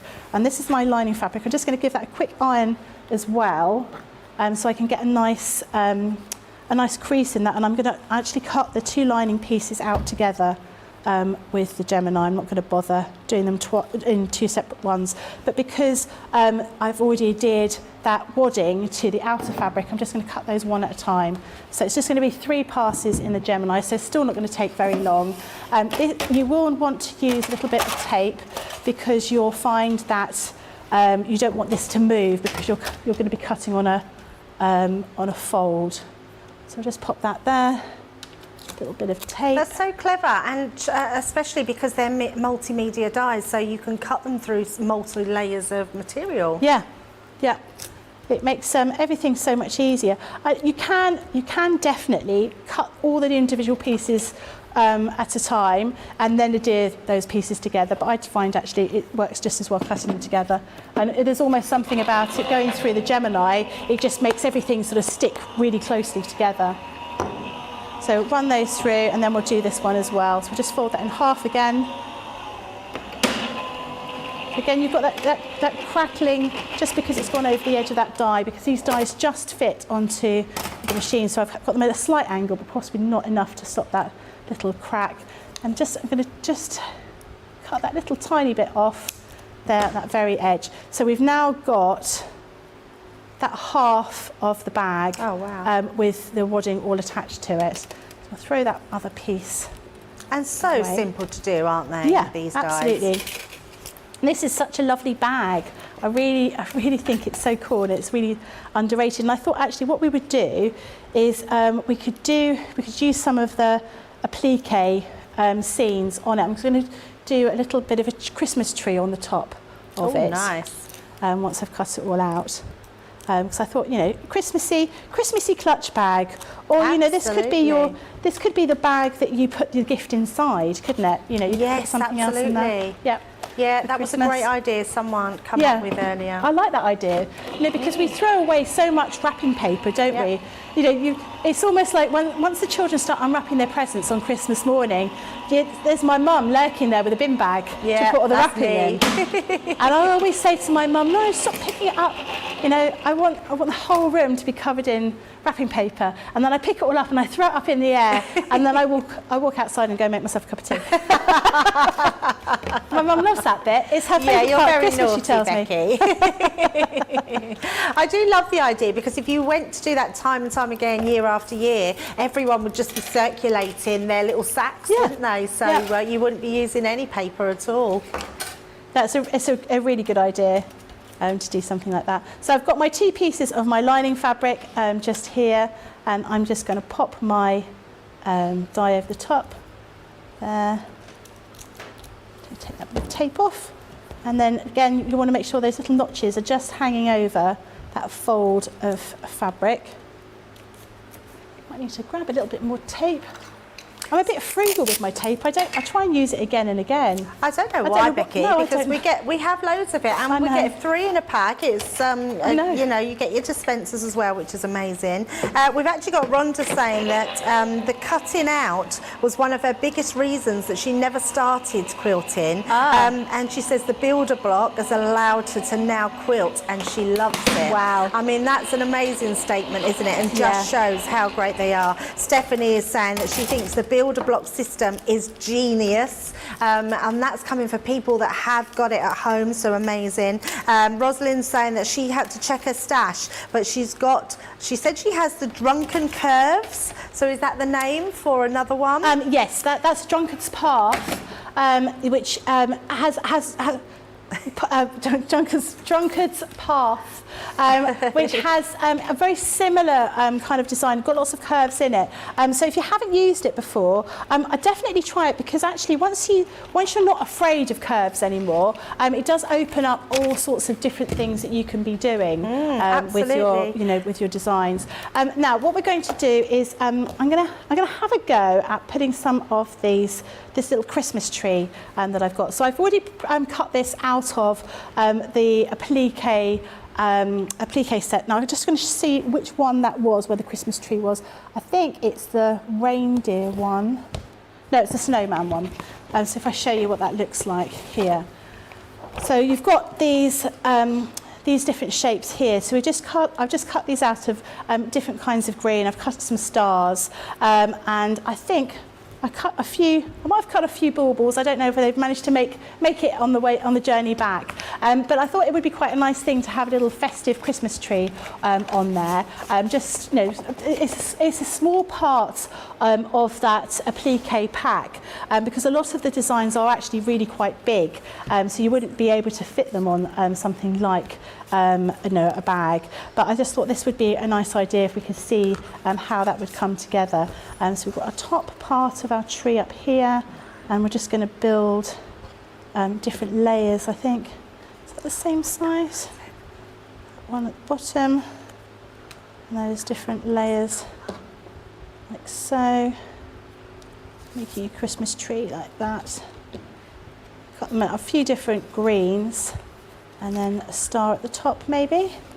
Only one bauble made it home. I made it here. Oh, very sad. But you can see that would look quite nice as a little sort of design for Christmas. What I'm going to spray this the same way as I sprayed them all the others before. Just going to pop them underneath that piece of fabric while I spray them so they don't blow away in the wind. So again, I'm going to use my spray, and I'm going to use my tweezers. So just give it a bit of a spray, place it in the right place, and then I will iron over it. Again, if you wanted to sew this together to finish off that design, that would be the ideal thing, but we obviously don't have enough time to be able to do that today, but that would be the thing that I would do to finish this off. But free motion embroidery we were talking about earlier today, because it was something that Debbie hadn't heard of before.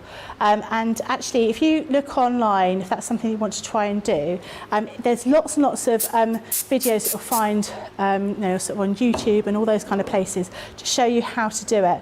And once you just need to persevere with it a little bit. It does, initially you start doing it and it just doesn't work. It takes a little bit of time to get this sort of technique working, but it's very simple and it's very forgiving.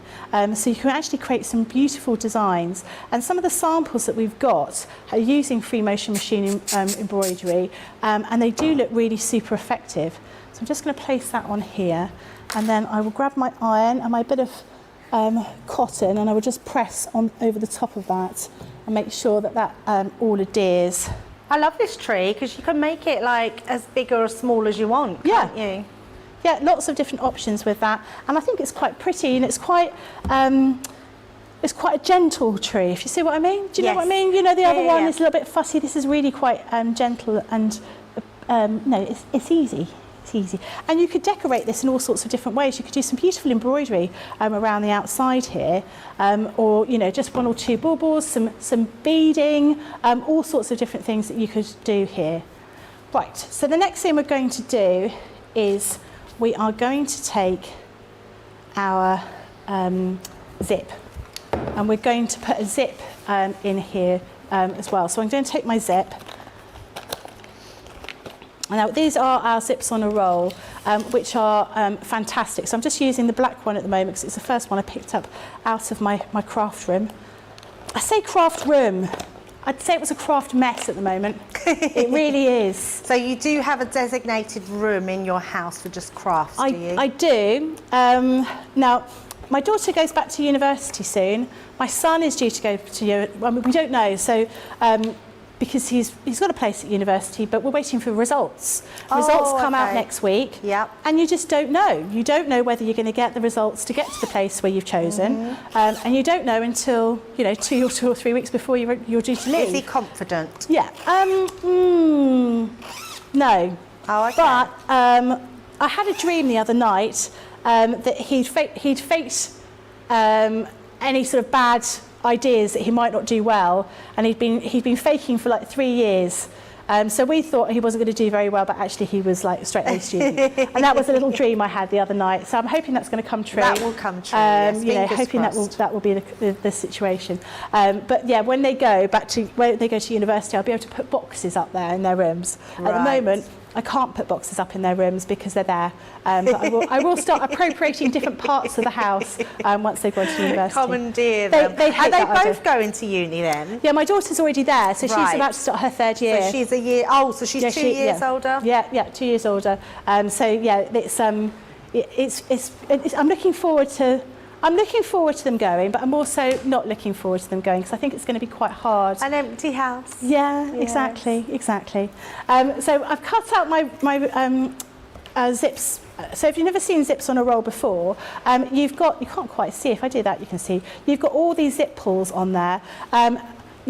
We're not singing that song. You get 5 meters of zips and you get 10 sliders. So these are absolutely fantastic if you're making bags, because sometimes you can never find you can't find the right color zip, right size zip.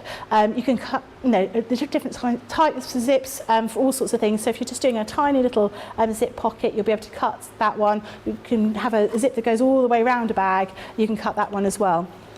So we're going to be using these. We just, when we found the length that we want, we just sort of get rid of all of the other zips, just pull them back further onto the actual zip roll, and then cut the length of zip that we need. That's very clever. I've never known how these work, so I'm quite interested to see how you even put a zip in. Oh, are you? No pressure then. Yes, get it right, Becky. Hate that. And what we're going to do here is I've just trimmed a piece of fabric. It does say in the instructions the actual measurements, but I'm just using a little piece of fabric here. What I'm going to do is I'm just going to fold this over, and I'm folding these ends in here as well. And I'm just going to use these as little ends for my zip. So it means that if you do see the, when the zip is shown here, you just cover up with a little piece of fabric, so it's a nice finish to it. So I'm just going to make sure I've got the right size. Just trim that down a little bit, just here. So it just makes it nice and neat and tidy. And do that. Those scissors go through those zips like a knife through butter. Yeah, it's cool, isn't it? Great. So I'm going to give that a little bit of an iron so it's in exactly the right place for that little zip pull. Then that's going to be what I put on my little bag. So I'm folding it in half, and then I'm going to do fold this bit in half as well, or just over, and then fold that across like that. And then I'm going to sew that onto my zip in just a moment. This one here, like that. You make it look very easy, Becky. Do I? Yeah, everything looks easy. I don't know if I do, but thanks for saying that. I'll pay you that £50 I said I'd give you. And we've got cake today. So we talked yesterday, didn't we, about how much cake we wanted to eat. I know. And we've got cake and we've got... And I've not had any cake. I had a biscuit. I had a biscuit. I haven't had a very cake yummy, yet. so I might take a cake for my journey home after the show. Because we're very sad because Tori's leaving. I know, yes. So we've got all these videos and all the video content that we bring out to you. But one of our backstage people is called Tori, and she's leaving us today. But she's actually going to work for the police force, so she's got quite an exciting job lined up. But we are gutted that we are not going to get to work with her anymore, because I think you'll agree all the videos that we do are quite amazing. But we do have a lovely man called Sam who's joining us, who's taking over from Tori. So yeah, a new name you'll be hearing in the background. Oh, I didn't know we've got somebody to start doing Tori's job yet. I didn't notice yes, that. Yeah, he's been training. Yes, he's been in the last few weeks training with Tori. So yes, they have got somebody, which is very good. Because we do the lots of the products that we have on the shows we do videos for, because we want to show you exactly how to watch them, and obviously you see us demonstrating them on shows, but actually having those videos, sometimes I find a written instruction is harder to understand than actually watching somebody do it, isn't it? Absolutely. Yep. Especially with craft things, that can be a bit of a challenge. Yes, definitely. Okay, so I've just sewn those little ends onto my my zip here, and I've already printed out. So when I said before, you get very brief instructions in here. If I show you, I don't even think I've kept them in here. You get very brief instructions in here, but you can go to the website and you can download these full instructions for each of the different bags. So that's the same with all of those dies in that multifunction die collection that we've got. So you've got all the information here how to put everything together, and it shows you how to do it step by step. So what we're going to do now is I'm going to start putting this together. So I'm going to be using, if I'm just following stage 2, so I'm going to be getting my 2 outer pieces of my bag, and I'm going to be putting the zip inside them with sort of sandwiched with my lining. So I'm going to start doing that. But you'll find if you buy this and you do think, oh, I'm not too sure where the instructions are, or even if, I found, what did I buy the other day? I was using something and I couldn't find the instructions anywhere, and I went to our website and I found them online, so I could download them again, which makes a big difference, really big difference. So I'm going to change my foot on my machine to a zipper foot. So have you seen a zipper foot before? Oh, no, so there's different feet. Different feet. Right. So this is your general sewing machine foot, or it'll be something like this. This is the one that you'll use for your normal stitching, your normal straight stitching, or your zigzag stitching. And then this is a zipper foot. So you can see you've got like this, this looks more like a foot than that one does, really, doesn't it? You've got an ability to sew just in this little section down here, and then you've got this big part here, and this allows you to sew very close to the edge of a zip. So if you can imagine, if you've got your sewing machine on your zip here, you can have your foot like that, hopefully you can see it, and that's right up against the teeth of the foot, teeth of the zip, and it allows you to sew very close to that zip.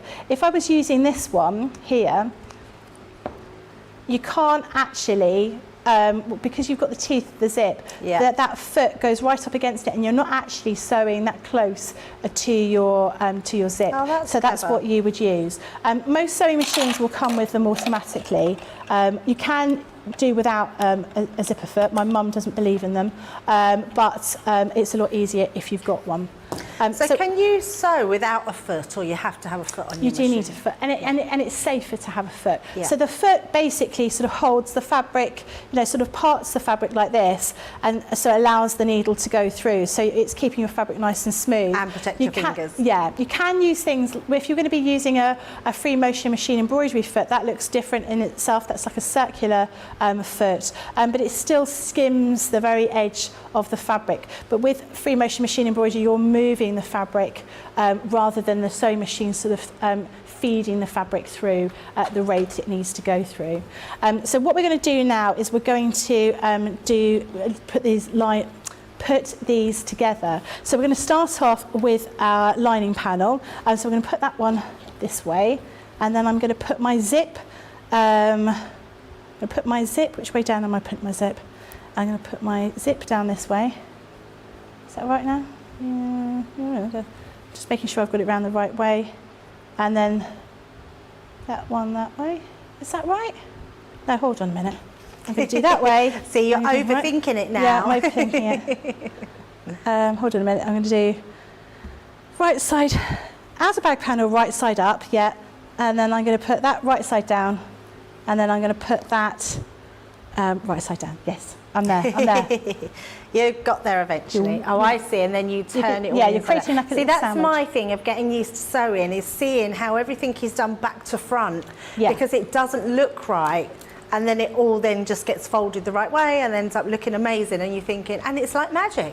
Well, sometimes those things when you're turning bags inside out, there's always that, I have to say, there's always that moment of dread, and I think, oh God, is it going to work? I can't remember. And sometimes when you're putting a zip in like this on the bag, you're like, oh, hold on a minute. And I've done it so many times, and then you start doubting yourself, and you're like, have I done this around the right way? Oh, I can't quite remember. So I'm just going to put this through. So I'm pinning here. Or you can use clips. If you've got quilting clips, you could use those. So quilting clips are going to be...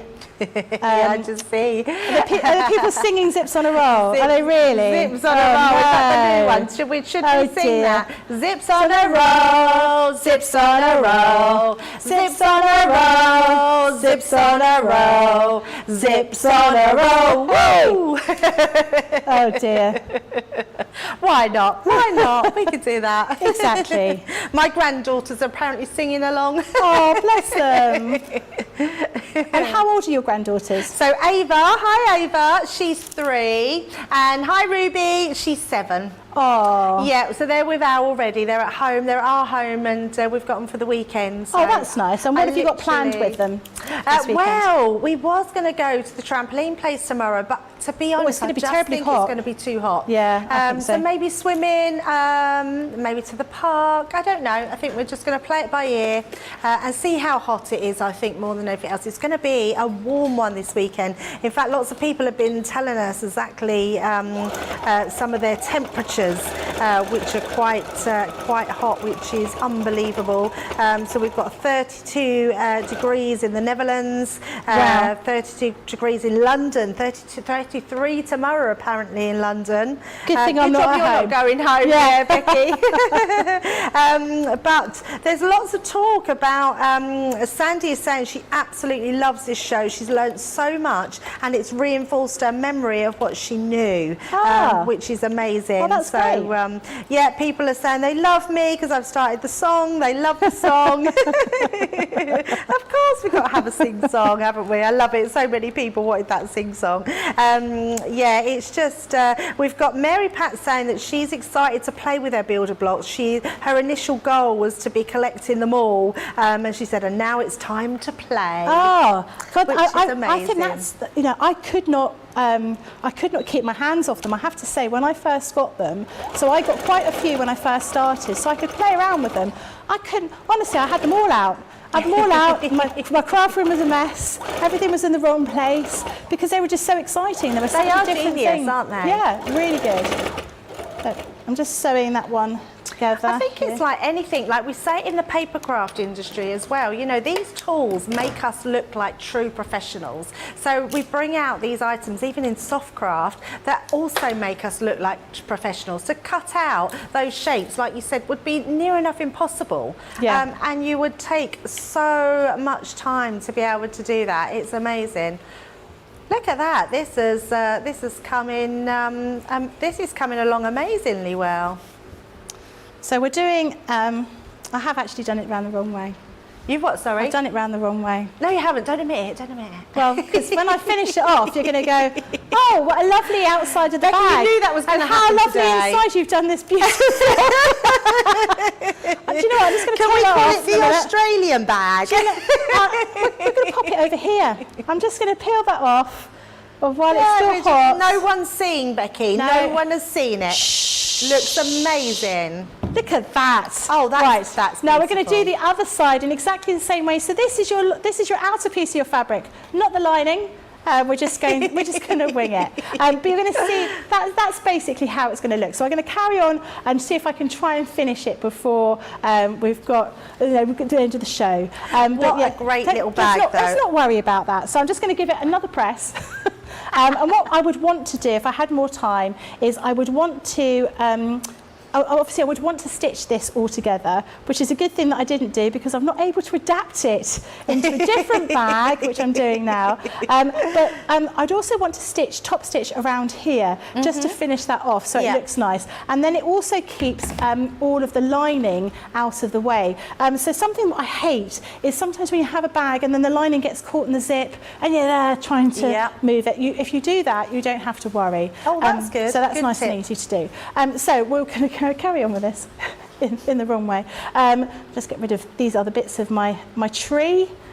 So we're going to make that sandwich in exactly the same way as we did before. So we've got our outer fabric here. Is that way round? No. Right way. And then we put this over the top. We're just going to have an even thicker bag than what we had before. Exactly. It's going to be fine. No, it doesn't matter. Doesn't matter. We'll just do it this way. Rhonda saying she loves the cookie fabric. Yes, it's absolutely. There's nothing better. Yeah, it is amazing. It has made me want to eat a cookie, though. It has made me... Yeah, I think we do need another cookie. And actually, I think it was all those gingerbread things. It just definitely made me think, oh, I love a gingerbread house. Yeah, me too. Oh, I love gingerbread. Do you? Yeah, I love gingerbread cookies. I love gingerbread cake.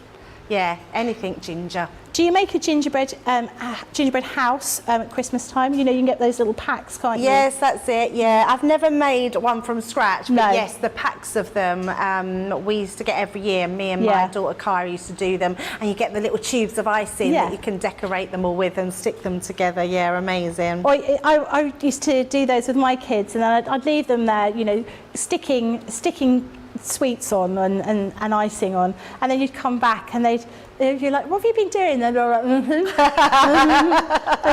have you got in your mouth? They open up their mouth, it's just full of icing. Disgusting. Disgusting children. Right. Okay, so I'm now going to stitch this probably around the wrong way as well. But no matter. No matter. I'm just going to go, again, using your zipper foot on here and just stitch down. When I get to the pull, I don't know if you saw earlier, I was sort of fiddling around. So what I was doing is I was lifting up where that sort of pull is and just opening up where that zip section is and just pulling it out of the way. So where we've got that here. So I'm just lifting that up, finding where that zip pull is, and I'm lifting up my zipper foot, and I'm just going to manipulate that zip out the way. So I'm moving it a little bit further down, and then I'll move it up in a minute. So you just make sure then when you're doing that that your needle is remaining in your fabric. I mean, if you're very clever, could you not just have a double-sided bag so you could sort of pop it one way and then pop it the next way? Yeah, and I think that's what I've done here. That's what you were doing. I thought that's what you were doing, Becky. I think that's, you know, I was on your wavelength, and I was thinking, how can I make this more individual? Absolutely. And, yeah. We'll have 2 bags in one. Exactly. I mean, who would have thought? Exactly. Who wouldn't want to So now, do that? Becky, you're the genius. I do love this gingerbread fabric, same as Lynn is saying, and she's saying actually that you could have double-sided bags as well, Becky. Yeah, I think different so. Either side. It's gorgeous, she's saying. Oh, Ruby's saying hello to me. Hello, Ruby. Oh, that's so sweet. That's lovely. Right. Oh, my tree's come and you've off. lost your Christmas tree. I lost my Christmas tree. Perhaps your bag just doesn't want the Christmas tree on today. Let's just get rid of that, shall we? I'm just making a bag like this. So this is a double-sided bag, and actually I've realised now it looks like a Pokemon. It sounds like a Pokemon thing, doesn't it? You know, doesn't they have like a little thing there? I know what you mean. It's a Pokemon bag. So I've now got double-sided. Now what I want to do... Charlotte in the gallery knows what you mean as well. Does she? Oh, yeah, I feel like I'm down with the kids. Down with the kids. Now what you would do is you would take your... I can't do it this way. You would take your lining pieces and you put them one side, and you take your other pieces and you put them the other side, and then you would stitch all the way around the outside here with your zip open. This is going to be a bit of a challenge for me because obviously one side has got the lining fabric in it and one of them's got wadding on it. So this is going to be a little bit of a challenge to stitch through, but I am going to persevere, and I'm just going to leave a little gap open in the lining, whichever side I choose to be the lining. So we can turn everything through. So we're just going to stitch all the way around the outside here if we're going to be finishing that off. So have I got enough time to do that? Don't know if I've got enough time to stitch around the outside. We've got a few more minutes, Becky. So yeah, I'm not going to be able to do that in 2 minutes. So what I'll do is I'll show you what it would look like if it was finished. If it was finished. We can definitely get the gist, and actually you can just see how quick and easy it is to put this bag together with the dies. Cut it. I mean, actually, Becky, you've done this from scratch, cutting the dies in themselves onto these parts, putting them together, adding a zip onto there, and all you really need to do is then to sew the outside edge. But I think it's a great little bag and really lovely. I can't remember who was saying about it earlier, but making your own little bags for your presents. This would be ideal to put a little present in and leave it under the Christmas tree at Christmas. It would be beautiful. Absolutely love that one. Your double-sided bag. And also, can I just add, if you didn't put the zip in and sewed it the other way, you got a tea cosy. Genius idea. Okay. I like that idea. So even more in one. Or a little hat. I'm getting nodded no at. Tracy is saying no. Do no one have tea cozies anymore? Right, we're going to quickly go through a few different things that we've got. We have got our multi-ruler collection. Now, again, I have no idea what these are for, but you'll absolutely love these if you are a sewer and you'll know exactly how they work. Pretty cool, though. They look very good. So they cut the shapes to create the log cabin block. I have no idea what that means. Becky, can you tell me what a log cabin block is? This is my favourite one that we've got. Look at that. That is a log cabin here. So those are basically strips. So that ruler will allow you to cut all those different strips to create that amazing design. That's amazing. So from far away, obviously you can see it's a big heart, but when you actually look at it, it's just one square with other strips other rectangles going all the way around it, and it's really, really effective. That's lovely. Beautiful. And it just shows you whatever materials. Now remember to get in that lucky dip because they're £2. You can dip 5 times. until you might get another one of the same. But go for these rulers today, $29.99 or $34.43. Becky, you're going to be back with us tomorrow. I am over on that side. Without, yes, we're switching again. Exactly. I believe is our lovely Debbie Robinson in tomorrow. It is, yes. So Debbie's in for the weekend. Oh, you're going in for a treat, aren't you? All that sort of cavorting, I reckon. Cavorting? Yeah, cavorting. Cavorting on a Saturday. On a Saturday, yeah. It's the only day of the week to do it on, so there you go. But stay right with us because we've got Jamie coming up from Creative Expressions and he's got even more amazing things to show us. So you're going to absolutely, put my teeth in, absolutely love the next hour. So stay tuned and we'll be right back. Welcome to Crafters TV. With more than 35 hours of live shows each week, it's your home for all things craft. We shine the spotlight on new and innovative crafting products with live tutorials and demonstrations. Join our family of craft experts where fun happens every day. Quiet. The neighbours. I'm all out of Zoom. I'm so lost without you. I'm not singing. I'm not singing. Lisa, if you email in, don't send a picture of your air fryer. Make sure it's something creative. Get creative and craft along. With our amazing deals, your next craft project is just a click away. Tune in live 7 days a week, or you can watch us on Catch Up at crafterscompanion.com, Facebook, or our YouTube channels. You can chat to us, craft along, and meet new friends by joining our online crafting community. You entertain us. You give us a community to talk, in the chat. That wouldn't happen without you guys. It's like Crafters Companion is magical. There's magic here. Joy, there's not a dry eye in the studio here. Debbie's welling up. I'm welling up. There's a show for every type of crafter, from first-time dabblers to full-time makers. Crafters TV. Create every day. Our craft experts come from all over the UK to HQ up in the northeast, and here they are telling you a little bit about where they're from and what it's famous for. For the last nearly 30 years, just coming up for 30 years, I have lived in Nottingham, and that's where I still live, and I absolutely love it. Now, anybody that knows Nottingham knows it's famous for Robin Hood, and obviously I'm one of the descendants from Robin, because we're Robin's sons. So yes, I like to think that we are a descendant of Robin Hood somewhere along, obviously my husband's line. Well, originally I'm from West Yorkshire, but I live in Norfolk at the minute, and Norfolk is beautiful. I think it's famous for the Broads, the Norfolk Broads.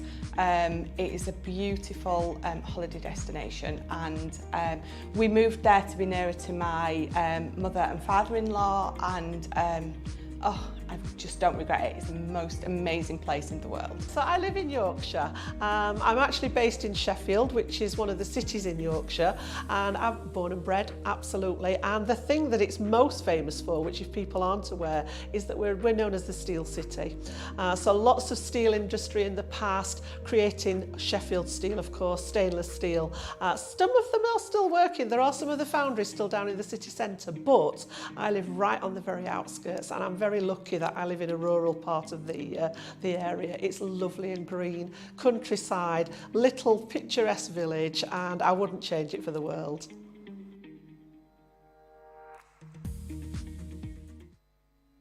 Quick Buy, all your crafting must-haves in a flash.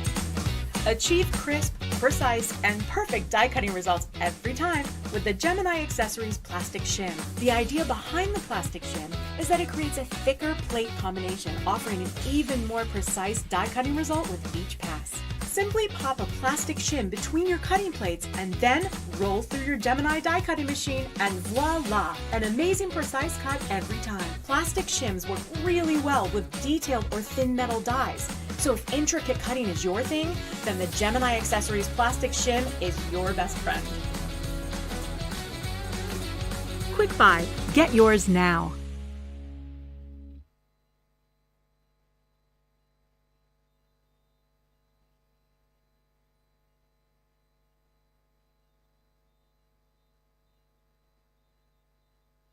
you've not heard of tea bag folding, it's an old technique that we used to do years ago, and now with what I would say is modernised it. I can't say we, I haven't. Jamie has, which is amazing. Welcome, Jamie. Great to have you back for the next hour. It's lovely to be back. I've really missed you in the couple of hours I've been gone. I know. Where have you been? Where have you been? Although I have to say, the last 2 hours are whizzed by. They've gone so quickly. And who knew soft crafting was so amazing? I quite enjoyed the last couple of hours, and you really look like you have too. Now, if you've got any questions that you want to ask Jamie or myself, and you want to get to know all about creative expressions, then let us know, because we're happy to answer anything in the studio. We're fully interactive, so get social with us. It's going to be amazing. But first of all, I have to show you the beautiful tea bag dies that Jamie is bringing with us. Now, I've just put all 4 designs in front of me. They are absolutely gorgeous. Now, you can cherry pick. I'm going to we're making this a bit shiny, aren't we? So I'm going to bring my little stands up a little bit more. There we go. That's better. And just our last one, there we go, just so you're not getting a glare from the lights there. We've got 4 different designs here, Jamie, each one offering something a little bit different. Hopefully, yes. Although we've called them the festive collection, I'd like to believe that you've got something there to carry you for the whole year. Oh, absolutely. So, you know, there's daisies, there's stars, there's hearts, there's a little bit of everything. Absolutely, yeah. So let's look at them one by one. So looking at this end one, this one is our folk heart. I love this one. I think it's got a really unusual design on it. So this is the design that you're getting when you die cut it out. And these are the designs. You can use them as the doilies, as they look. They look beautiful.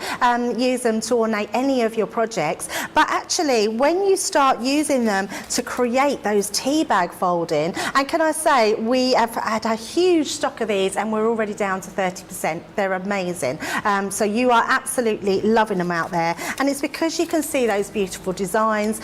You can see how easy Jamie makes them. They are absolutely stunning. I love this, using them with embossing powders in the background and your embossing folders. This one is beautiful. I mean, absolutely stunning. And if you want some stamps to go around the edges, stay tuned, because we have those on the show as well. If you want something a little bit more simplistic, look at that. I mean, I just love that. A completely different type of card, but a really beautiful design. Now, the next one we're going to be looking at is our daisy doily, which is this one here.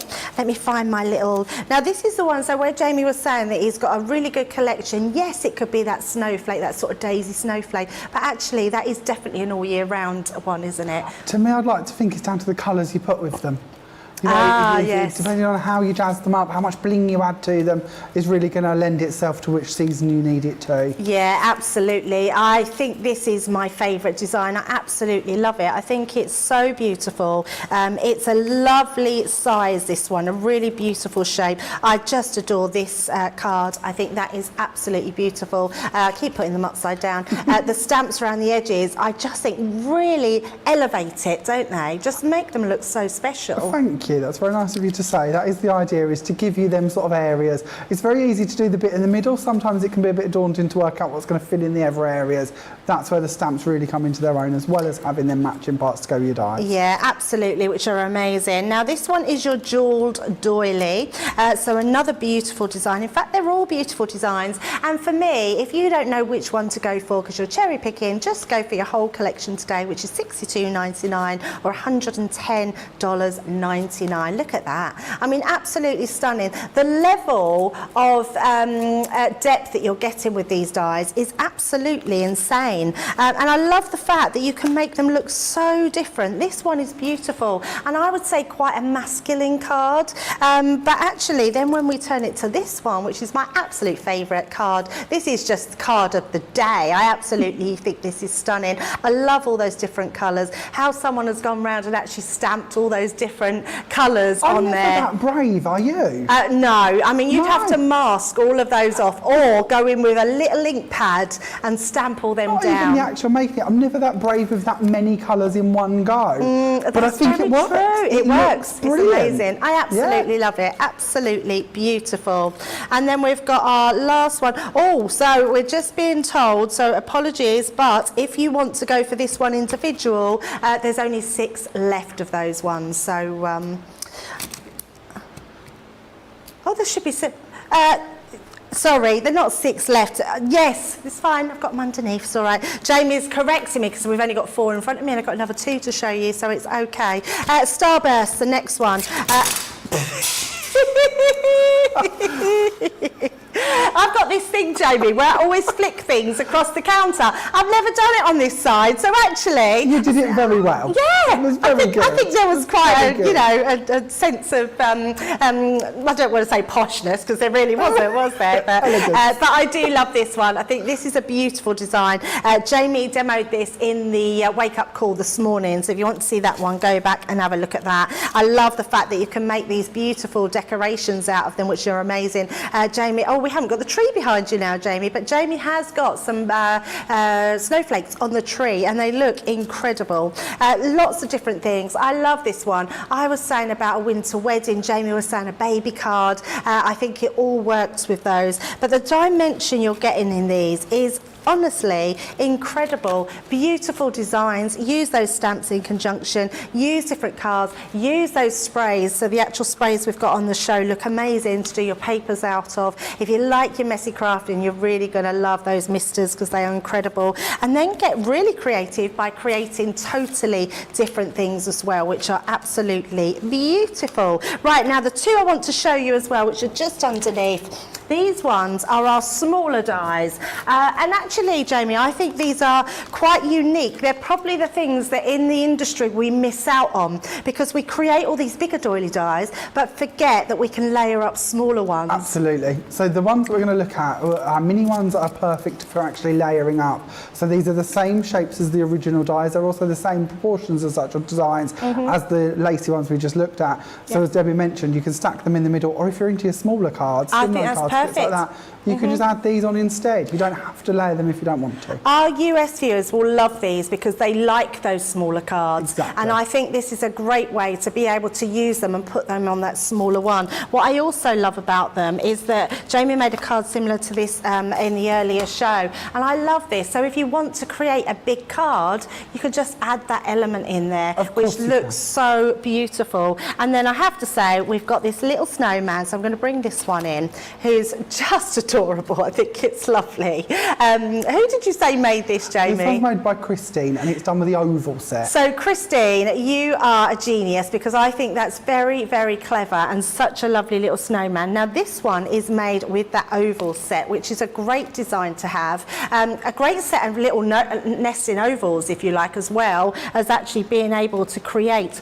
all those different tea bag folding with them. So I'll show you that one, and if I turn it around you can see those actual dies in there that will cut all that shape out. What you can also see, and actually I hadn't been showing you the dies, is if I just tilt that, there we go, perfect. You can see the cut lines in them. They're not cut lines, they're score lines. And it means that when you come to folding, it's going to be quite amazing. Now Jamie is going to be demoing this oval one in his first demo, but I love this fact of making these trees, and I think you'll explain, Jamie, but these are the ones that you can do the backwards and fronts of your cardstock with them. Exactly, yes. Yes. So there's 2 different folds we can do. One will make them look like the swishes that create the trees that Debbie's showing us here. Another one is more of an Art Deco shape to me. Right. And that's the one where we'll get to see both the front and the back of the paper in one go. Perfect. So we're going to look at that now, yep? Yep. Lovely. So this is the card that we're going to do, and we're going to go for the Art Deco style of fold with the ovals. Now, if you've just tuned in and you didn't see the earlier show, you might not know this already, but actually with the dies, there is instructions on the inside of every single packet. So when I open this one up, we will see that on the front you've got your dies, obviously. On the inside you have step-by-step instructions. So going all the way down here, you have your basic folds, then it breaks away and it will show you more complicated folds if you wish to do them. Teabag folding's actually been around since 1992, and there is an awful lot of inspiration online as well, showing you different folds, more than we could possibly fit into the packaging. I actually myself have 3 different books that people have wrote on the topic that you can go and find as well, that will give you lots of different folds and more inspiration as well. And there is also a video on our Creative Expressions YouTube channel, which is me taking you through all of these different folds. So if you prefer to watch a video to pick it all up instead of reading it, you can do that as well. So there's lots of inspiration there to help you, hopefully. Now with the card that we're going to create, which is this one here, what we're going to start off by doing is actually colouring our paper. So when we do any form of tea bag folding, which is a form of origami, we need to be working with a paper weight somewhere between a 60 GSM and 160 GSM. And today I'm actually going to be using copier paper. Now this is the standard copier paper that you would put through your printer, that you would buy in a ream of about 500 sheets, probably in your local supermarket or stationers. It's a very inexpensive product to work with, and it will fold to look absolutely beautiful as you see it, because of the dies will do all them lacy elements for you, or you could stamp on it if you prefer to make some patterns. But what we can also do with it is actually colour it. And today we've brought you some airless misters. Now these are a cosmic shimmer product. These are really cool in the way they work, because of inside them they actually have a base that rises like some makeup and toothpaste tubes do. So the more you use, the further up the base will rise, meaning that we always have a continued vacuum inside the actual product, so that we've got a continual flow of how we use it. Because of the way they're designed, it also means that depending on how you push down on the nozzle, depends on how thin or thick and size of blobs you're actually going to have come from in the actual product. Now I'm going to use green galore to go across my piece of paper here, because we're going to be heading for a green rosette on the one I'm going to be doing, although I show you the blue to begin with. Now I'm also going to go in with some of our lovely shimmery ones. We've got some with pearl in them as well, and you'll soon know the ones with the pearl in because they're full of mica. So we'll give that a bit of a shake to activate the mica, and then we're going to go out across the top again. I'm going to use the pearl shimmer gold for this one, so we've got a nice golden hint to our project. And then we should also have, I believe, oh, let's spice things up actually. Let's go for a blue. Let's add in some Pacific Point. So again, that will just tone down our green, that will all blend nicely together. And you can add water to these as well. So if you look at this and you think, well, actually I want the colours to match in further, you can of course do that. You can also go in with a paintbrush. So any point that you would like to mix your colours together, or if you want a more solid colour into your background, absolutely feel free to go in and paint with them as well. You can of course also actually paint on your designs. So when we stamp our frame shortly, we may well actually paint that in with the matching colours. Then you can just leave this to one side and it will set on its own, so that you can come back to it at a later date. I would imagine about 45 minutes for the amount of moisture that I've put out on mine here, but that will vary depending on how wet you've made your product, the room temperature and the type of card or paper you're working with obviously. But we'll pop this to one side and we'll come back to that later. Now, in true Blue Peter fashion, for any of our UK viewers might understand that quote, here's one I made earlier. So this one, as you can see, the mica has dried on the top of it so that we have that lovely shimmer. Now the nice bit we're working with copier paper is that as it colours, it will also seep through and it will colour the reverse. Now the mica's too thick to actually go through and colour the back of it, so we're going to end up with just a flat tone as such, but I think that works quite nicely as well. And when we come to folding this oval, we're going to notice that we've got a shimmery side and a flat side. So let's cut our oval, shall we? So we're going to start off with the largest one. We're going to bring in our panel and we're going to lay that down on top, or send that through the machine. Now, as Debbie mentioned, these do have those score lines on the actual dies. So as we're cutting it, not only will it cut the outside of the shape, it's also going to educate your paper by scoring it. So it knows exactly where we need to fold it, because them lines are already put in place for us. So I'll bring this back and out pops my cut ready to work with. And of course, with the different sizes, we can make these up into different ways if we wish. And I'm going to bring in one I'd already done, so I can show you two different folds. So we've got the darker one and we've got the lighter one. So with our lighter one, we will do the crisscross fold going diagonally. So obviously with all of the other shapes we're bringing you, they're all symmetrical. And with an oval, we've lost that symmetricalness, which I'm sure is a good technical term. But what we're going to do here is we're going to fold against it so that we're overlapping, and straight away we can see that we don't have that symmetry in play. We're then going to open this out and we're going to fold against it in the opposite direction. So we've basically put that cross mark going through it. Now when I talk about these, I like to refer to them as a compass. I'm going to hold it this way for you so you can see it as a true compass point. And how I like to remember it is if we take the north and the east and we push those two panels together, and we take the south and the west and we push those two panels together. Now straight away that will then form down into this lovely shape, which, as I said earlier, reminds me a bit of an Art Deco style. This again can be flipped that way. If you want to stack them as a Christmas tree, it looks quite nice, and you can make some quite nice thin Christmas trees out of this fold as well. What we're going to be doing for our one today is we're just going to fold these two top parts. If I hold these up for a second, you're going to see them actually. If I bring them up into the air, we can see we've got the top 2 layers and we've got the bottom 2 layers. So we're going to take the top 2 layers and I'm going to fold them into the centre. And this is one I mentioned earlier that we'll see the underneath of the paper, because in this top part here, this is where that back part of the paper is showing through. So we'll also fold this side over as well. And we're going to show you that one as well. So again, we've got the back of the paper showing in them 4 elements. And as I said, I think that looks very Art Deco in its style. So if you wanted to build that into borders or make frames out of these, you could do that as well. So that's our Art Deco fold. Now let's show you our Christmas tree fold. So for this one, instead of going through the diagonal points as such, we're going to fold in half in one direction, literally straight down the panel. We're going to open it out and we're going to fold in half in the opposite direction. And then we're going to hold this out, and exactly the same as we did before, we're going to fold our north to our east and our south to our west. And by pinching those round, that will give us what I tend to refer to as the swishes for our Christmas tree. And then if you stack 2 or 3 of these together, whether you stick to the same size or you go for the next sizes down in the set, that's what will make your Christmas tree style. You make it look so easy, Jamie.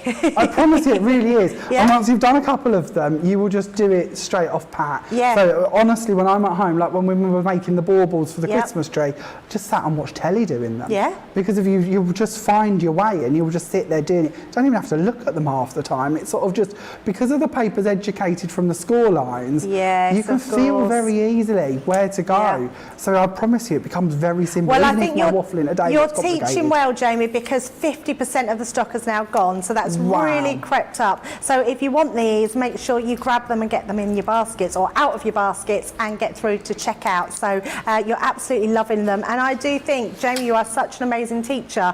So I say Jamie's making it look easy. It is easy, like he says, because it does all that work for you, but we're not going to take anything away from you, Jamie. You are an excellent teacher. I promise you, nothing's complicated. You think, well, I couldn't do it. So I promise you, it's very easy. So we're going to go ahead and we're going to build up our rosette as such. So it's up to you with this. Again, we're going to go for that more Art Deco style, and we can start off by just showing you 4 of these brought together. So I'm going to stick my first one down, and then I'm going to stick my next one beside it, and I'm just working on a piece of self-adhesive sheet. You could use double-sided tape or glue if you haven't got any to hand, just onto a piece of card, and that just gives me a little platform as such to work onto. I'm then going to put my third one in place. I think that's a great little tip, just having that sticky, that adhesive sheet on the bottom just to pop them all into place, holds them together. And it's quite nice. Simple. Sometimes, if you're going to go for just 4, and this is a bit of a top tip if you like, if you're going to go for 4, wet glue can be better because it gives you that little moment to manoeuvre, just in case you end up with a gap or something's not quite right on the tips. If you're going to go for 8, the next 4 that go in, hide all of that. So you don't have to worry. So it's, if 4, I would go for wet glue. 8, I'll go hell for leather and go for sort of the self-adhesive. So it's a little bit easier. We'll then bring in our next 4 pieces. And one more question, Jamie. Is there a limit to how many you can put in on top? You tend to stop at 8. Oh, okay, so 8's quite a lot. This is where the pieces will slot in.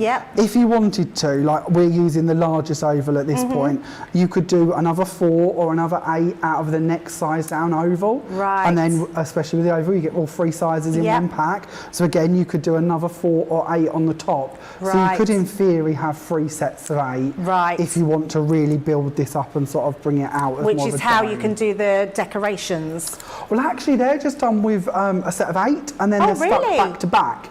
So you've got the ribbon in the middle, and it just looks a bit more puffed out. But a lot of the trick is with the folds, it's down to if you bring them up to make them very 3D, like we can with this one to give it more depth, or we can go quite the opposite and we can keep it quite flat. So again, if you're worried about posting them, they don't have to be really thick embellishments. They can be very thin. It's just down to how much volume you want to give them. And I think it tends to depend on if you're going to hand the card to somebody or post it to them. Yeah, and I think it's just lovely that you have that choice of what you want to do. And again, folds as well. It's like there's one fold in particular we can do where we sort of fold the triangles back on themselves on the top so they sit a little bit higher up. That again will make it more of a boxable card than a postable card perhaps. So it's again freedom completely in how you fold them and how you build them. So we'll then place this one into that section. So we've added in 7, we've just got 1 more to go in the base here, and we're going to add that one in down here too. And that will build our rosette. Now, as I mentioned, if you did want to stick them back to back with a ribbon in between them, so you've got sort of that hanging effect to go on a Christmas tree or something, you can do that as well if you wish. Now, I have cheated a little bit because I'm conscious of time and I want to share with you so many different bits today. So I've gone ahead slightly and I've already stamped this one out and I've heat embossed it in gold. But what I did want to share with you is how we could use your airless misters as a matching paint. So if we take the same colour, so this is the green galore as we were doing our misting with earlier, and we can just go in with any traditional paintbrush and pick this up. And because we've heat embossed it, we've got those lines to paint within. So we can just go round and paint them details in. I didn't even know you could use them as paints. Yeah, they're a water-based product. So again, if you wanted to water them down further, maybe you don't want the colour to be quite as intense, then you can absolutely do that as well. If you've only got, because some of them have pearl in and some don't, if you've only got colours without the pearl, like the green for instance, and you want it to have a pearly finish, put one of the pumps of the Gold Rush into it or something like that. Oh, wow. That again will give it the mica. You can mix them together and you will have a nice mica finish. Very so feel free to nice. paint in as much as you wish to. Yeah. Again, I'm going to skip ahead and I'll show you one that I've already done and I've already cut it out. Oh, just wow. for speed. And again, you can cut out the middle as well. So if you'd prefer to have this as a completely open frame, you'll see that on some of the samples. I tend to do the inside with a knife and the outside with scissors, but that's personal choice, just however you wish to cut them. So just a quick one, Jamie, we haven't shown them. So that shape there, is that the shape of the die that we can cut out on the inside of that? It is the same shape, but the die is quite a bit smaller. So I'll show you so you can see it. But you could put that as an aperture through Yeah, there. if you wanted to use the pointy petals die or the daisy doily, I do struggle with names. If you put that in the inside there, that would then cut your aperture for you. Oh, that's amazing. Now, what's quite nice with this actually, Debbie, is if I bring this one in. So this is your original pointy petals, which comes with the smaller pointy petals, not the mini pointy petals, the smaller one. They come together in a set. So you can then create that as your aperture and then sink that one into the inside as your element. That would look beautiful. That looks really good. And then if I go ahead, I'll also bring in the mini one, because you could then stack the mini one on the top of it if you wish to. Oh, perfect. I mean, they've thought of everything in the designs. Or did you help design these? Yeah, all my little world. They are your own work. That's amazing. Honestly, I've loved teabag folding since it started in 1992. Yeah. I went around for it at that point. I suppose I got into paper crafting probably in about 2000, 2002 maybe. And from that point on, teabag folding was something I absolutely loved. You mentioned earlier the sheets. I remember having all the different sheets, and I can also remember when some very clever person decided to bring out circular sheets and trying to cut circles out by hand before punches, before dies, before any of this sort of part of it existed. And it was tricky, and they never looked ideal, to be perfectly honest, but I did love doing them. And then when I was working with Creative Expressions, they said to me, well, what would you like to do? And I said, well, I feel this is something we can modernise, because it's been left alone for 20 years. So why not go ahead and bring it up to the 21st century? We've got dies, we've got stamps, we can do our score lines with them. Let's modernise it. So that's where it'll come from. And really. You've definitely modernised them. I'm just going to read out something from Val, because she says, hi Debbie and Jamie. She said, I did teabag folding years ago. It's a Dutch craft and it was made with the little envelopes that tea bags came in. I never knew that. We usually use square cut from old books, but dies make it so much more straightforward. So she's loving these. And someone's asked, would actual origami papers work? Yes, they would, because there'll be that right thickness that you can use. Thanks for the inspiration, Jamie, from Hannah Lord. She said she has the air misters, but she's not used them yet, so it looks absolutely lovely. And Violet has asked, can I ask whether specific stamp sets work with specific dyes? And I know the answer to that, which is yes. And we're going to show them in just a little while. So we're just going to let Jamie finish his demo, and then we will show you those stamp sets. And honestly, even if you're not going for the dyes, you're going to want the stamp sets because they're amazing. But actually, why just have one? Go for both of them. Incredible. So I've just glued my extra little elements together, and we can now see the green and the blue versions of that card. Obviously with the blue one I've added a couple more gems and I've put a big button into the middle of it. But again, that's one of the things I love with these. It's the perfect place to put your pom-poms, your buttons, your gems, your 3D accents, all of them bits to finish them off and make them sing even more. And actually, if you are just someone that likes simplistic crafting, I'd be batch making them in their droves because they look amazing just like that without putting anything on them. I think it's the one thing I love about the T-bowl folding, Jamie, is that is the creative part, isn't it? Absolutely. That's the bit that looks absolutely beautiful. It's just amazing. I absolutely love them. Now, we do have those stamp sets and they do all have their particular shapes that go with them as well. So absolutely beautiful. If we start this side, we've got our Winter Wonderland. These are beautifully designed. I didn't know Jamie designed these, and they are so pretty. I mean, I'm going to turn it round because the whole part of this packaging, the picture on the front is not the size. This is huge. Look at this huge die right in here, and it's literally packed with all your words, your borders, everything you can possibly think of. In fact, Jamie's done us some beautiful boards here, so let's just bring that in so you can see it. So that one's your square one, so that's going to go with all your elements that have that square size. Beautiful designs. I mean, having these background stamps are going to work so well, especially if you're going for those miniature ones. You've got all those sentiments, you've got those borders. This is the one Jamie is not letting creative expressions have back, and I don't blame him because that is a totally beautiful stamp. And you can see Jamie's used that border all the way round, which looks absolutely beautiful. Love that one.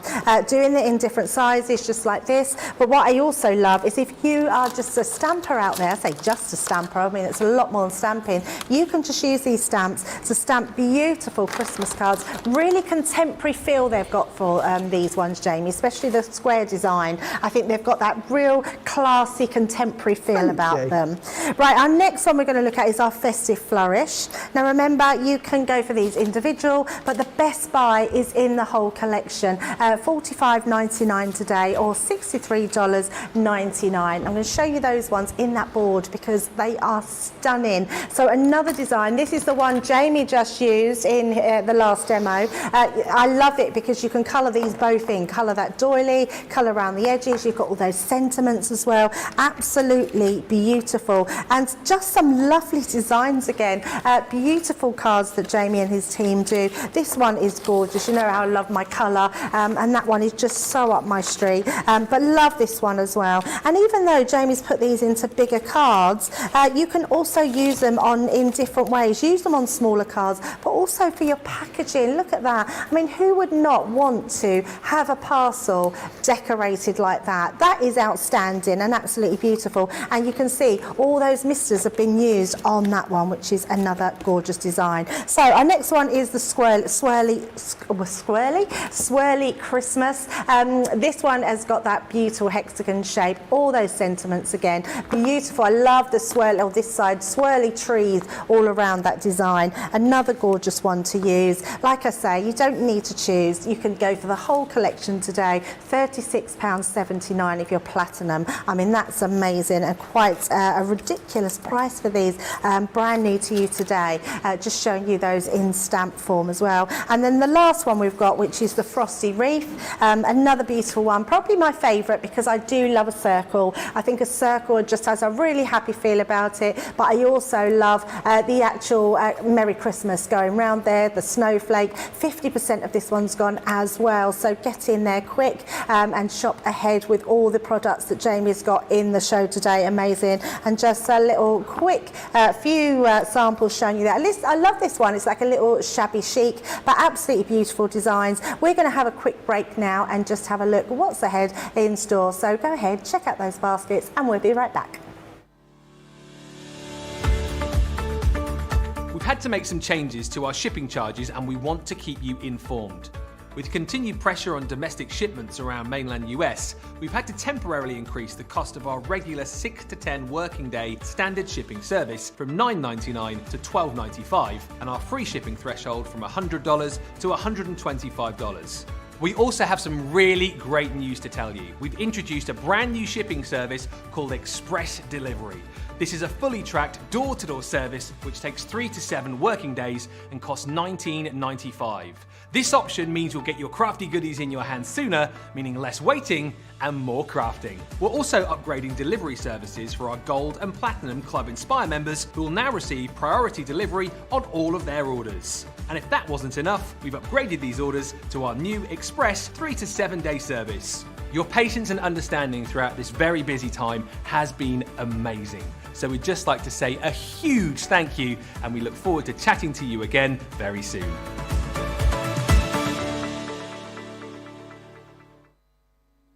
Quick Buy, all your crafting must-haves in a flash.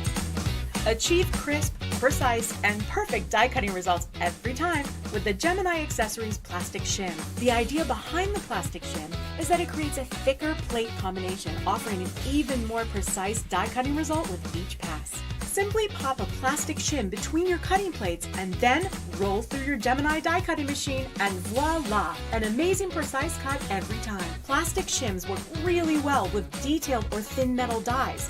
So if intricate cutting is your thing, then the Gemini Accessories plastic shim is your best friend. Quick Buy, get yours now. Well, welcome back to Crafters TV. Thank you for joining us on this lovely, hot, very hot Friday afternoon. We've had a exciting day today because we've had Becky in the building doing soft crafts. We've got Jamie in the building doing his thing with creative expressions, which is amazing. We're seeing lots of messy play, but we're also seeing that amazing craft of tea bag folding, which is absolutely incredible. Now, the first thing I want to show you coming back is the papers. Now, the reason I want to show you the papers is because Jamie and the team have specifically designed these papers to work in conjunction with tea bag folding. Now, these paper packs are 120 GSM, so they're the perfect weight to actually fold. So if you didn't want to, or you may not be a messy crafter, you might be someone that just likes to take your pretty papers, fold them up and have them straight away. Literally, you could be die cutting them and creating the most amazing doilies on here, the most amazing tea bag folding because they look incredible. What you are getting in this collection, you're getting papers that are patterned. So this is your first pack, so we're going to have a look at that. And we've got all these different beautiful patterns in here in all this array of colours. I love this because not only have you got your sort of traditional colours with your golds and reds, you've got these beautiful blues that all are going to coordinate together, these sort of pinks and reds, and then different types of greens and golds, and it just goes on. It's an absolutely beautiful paper pack, that one. So that one is for the classic Christmas. We then have the solids, which they're called shades, so which are going to create all the plain ones. So this one is a great sample because the front of here is the patterns. Actually, all of these are the patterns going up. I think I showed the wrong one, didn't I? That's yeah, the wrong card. This one is your solids. This one is your patterns. So whichever one you want to go for. What I love about them though is if you want to use your solids behind and then your actual tea bag folding on the front, you can use your solids and then your patterns, and they're all going to coordinate. Look at that red. That's a beautiful red, that one. It's like a almost sort of raspberry red. Oh, and that one, no, that one's more raspberry red, isn't it? It's sort of like a sorbet, sort of just beautiful tones of colours. What I love about it, Jamie, these pads, they have that tone on tone. You've got like 3 or 4 different colours of the same colour family. Exactly, so they're all going to match in with your patterned ones. One of the nice bits to mention with these as well is they're uncoated. So if you wish to use the stamps to stamp on top of them, of course, and then die cut, you can do that as well. So if you're looking at the plain ones thinking, I want to jazz them up myself, the stamps are the perfect way to go. Oh, that's absolutely perfect, yeah. So these will work perfectly, and more so because of the fact that they are 120 GSM, so you'll absolutely love those. So if you want your papers and you don't want to get messy, go for these ones because they are amazing. So now what we've got, now something a little bit different what we haven't showed you earlier, area. We have, Jamie, you've bought these ones to us before, haven't you? I have, yes. So they work in conjunction with all of the dies from the whole collection, your everyday and the Christmas. So they work with the stamps. They work with the Yeah, stamps. the stamps. Oh, so they go with the amazing. everyday stamps, which we bought you last time. Yep. And they go with the stamps that we're bringing you this time as Oh, well. amazing. So basically these are the ones with a plain edge to them. Yep. So they're not going to interfere with what you've stamped on them. They're just going to cut out around the edge so that you've got that perfect element stamped and cut ready to fold. We're going for the wrong one. I'm trying to mix, trying not to get that glare from them, but it's a bit hard standing them all up and not getting that glare, but there we go, a lot different. The designs are very different. If I turn them all around, you'll be able to see you've got those beautiful designs. So you've got your circle one there, you've got your square one, which is amazing. Each one of these are going to lend themselves to a different shape, a different design, and also each one of these are going to lend themselves to having those, that doesn't want to go in there, having those beautiful stamps stamped inside, so you can see all those different shapes and sizes which will go. I shouldn't bother, should I? I should just show you them by hand, but I figured having them standing up, you'd be able to see all those different designs and what you can do with them. So these are very clever, Jamie, in their way that they do. You can do the smaller one and you can do the larger one. I love that sample. I think using those stamps, all those different sentiments, and then just having a hanging bauble like that, it's very effective. This doesn't have to be your focal point. Yes, you can absolutely. have it as sort of a complementary item. This can be where you tone in all of your papers or your colours if you wish to, so that on that last card they match. Or like this one, you can stack them as well. So this has got two different sizes of stamps using both of the dies in these packs. One as the focal, one as the background. This one's done with the squares, again using the everyday stamps, but actually treating them as a Christmas tree instead. They look amazing. And then this I mean, that looks nice. quite oriental, that Christmas tree. It does a little bit, doesn't clever. it? Yeah. So clever. And then this one's with vellum. So again, think about different things that you can die, cut and fold. It doesn't Oh, have no, to that's just be amazing. We papers. had a vellum masterclass yesterday. Did you? So if you bought your vellums, actually, that's a great medium to fold your tea bag folding with. So, yeah, you'll definitely want these dies to use with your vellum that you bought yesterday. And just a couple more. Show those hexagon ones. Oh, this is the one where Jamie did the button. Look at that. No wonder you voted the butterfly card earlier in. I mean, that is gorgeous, and that's got a little bit of Orient about it as well. Absolutely stunning designs. You'll absolutely love them. So have we got a demo with this one next, Jamie? We're actually going to be using the doily. The doily. We'll go back to the doily. Talk about Christmas trees, really. Oh, show us that, please. We can do all of the dies as a Christmas tree, really. So it's up to you which one you wish to use. Right, brilliant. But I'm going to show you with the lovely doily design, just to show you how we can nest them together, use them slightly out of the box. What we're going to start off with, though, is actually stamping our card blank. So I've gone ahead and I've cut down as a 10-fold a slimline card, just because I don't often feel that we see many 10-fold slim lines. So I've taken an 8x8 card in short and cut it in half. So I've got a 4x8 card. We're then going to bring this in and we're going to just stamp this quickly. We're going to use from our Winter Wonderland stamp set, and I went on about this earlier. This is the one with the lovely square set in it with the frame and the lovely doily bit, but it's this bit across the bottom that I really love. I love all of it, but this is one that I really am chuffed with how it came out. So we're going to place the card down, we're going to pop on a couple of magnets to hold this in place. We're going to place the stamp running just across the top there, and we're going to pick that up. I'm going to do this one just in some black ink, just for some speed. On the original sample and on the one we'll build, I've actually heat embossed it in some copper embossing powder, but that's the joy of the stamps. It's down to how you wish to work with them. This design, one of the reasons I really love it is because it's really easy to draw in some lines and extend them down so you can hang your tea bag folded elements as if they're hanging like baubles, which I think is quite a nice idea. We're then just going to turn it round and we're going to stamp again across the bottom. And this hopefully shows you how easy you could use this as a border or build it up to be a frame if you would prefer. I've also added little dots, and you might notice the little dots going across the design. So if you wish to go in again, either with your gems, your pearls, your 3D accents or your glitter glue, there's little places for you to actually go ahead and add that onto. But it just makes quite a nice, easy, stylish top and bottom to your card. You could of course also do the same to match on the inside, which would be quite easy to do. So we'll take that one out of the way and we'll bring in the one which I've already heat embossed. So we've got a little bit more going on this one, that little flicker of embossing powder. And we'll bring in some layers of card. So I'm going to start off by placing a sage green piece of pearl card down, and then going to add on some Miri card onto the top of that one. And then I'm going to go for a slightly different tone of cream for what the card blank is actually made from. So I'm going for a bit of a vintage feel with this one. I'm going to place that down on top. And then we'll go on to our actual folded piece. So I've already gone ahead and I've cut this out, and this again is one of our copier paper sheets which I've misted like I did on the first demo.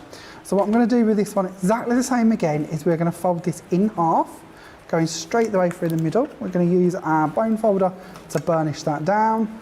We're going to open it out exactly the same as we did last time. We're going to twist it and we're going to fold it in half in the opposite direction. Again, just making sure that everything is lining up, going across with our bone folder. I always think that's the easy bit, so I tend to slow it down a little bit at this stage. And I'll remind you again of our compass points. So we're once again going to go for the north and the east and push them two together. And we're going to go for the south and the west and we're going to push them two together. And that will all collapse in, and you should notice that all of the aperture pieces are perfectly designed, so they'll all layer up. So again, if you wish to put a piece of paper underneath that, or if you wish to cut a backing plate to go under it, that's going to shine through and you're going to see that. So maybe you might like to back these with some gold Miri card or something similar, so you've got more drama coming through from underneath it. We're then going to take these two pieces, which again we can fold up into the front here. So we've got our back panels and our front panels, and just like we did before, we're going to do the basic fold. We're going to bring these in and fold them to the centre, and we're going to do the same on both sides and burnish this down. Don't forget, all of these instructions are in the packaging, and there is a YouTube video on the Creative Expressions page where I go through this a lot slower, so if I'm going a bit quick, there is inspiration to go and keep up with again. Now, one thing we haven't mentioned in this show actually, which I will just draw your attention to, is not only can we make Christmas trees out of these also work really well as little photo corners.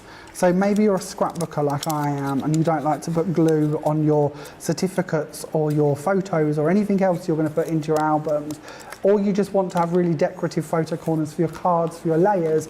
These are going to work really nicely for that. And the more filigree ones again will also shine through and show your photo, your picture from underneath.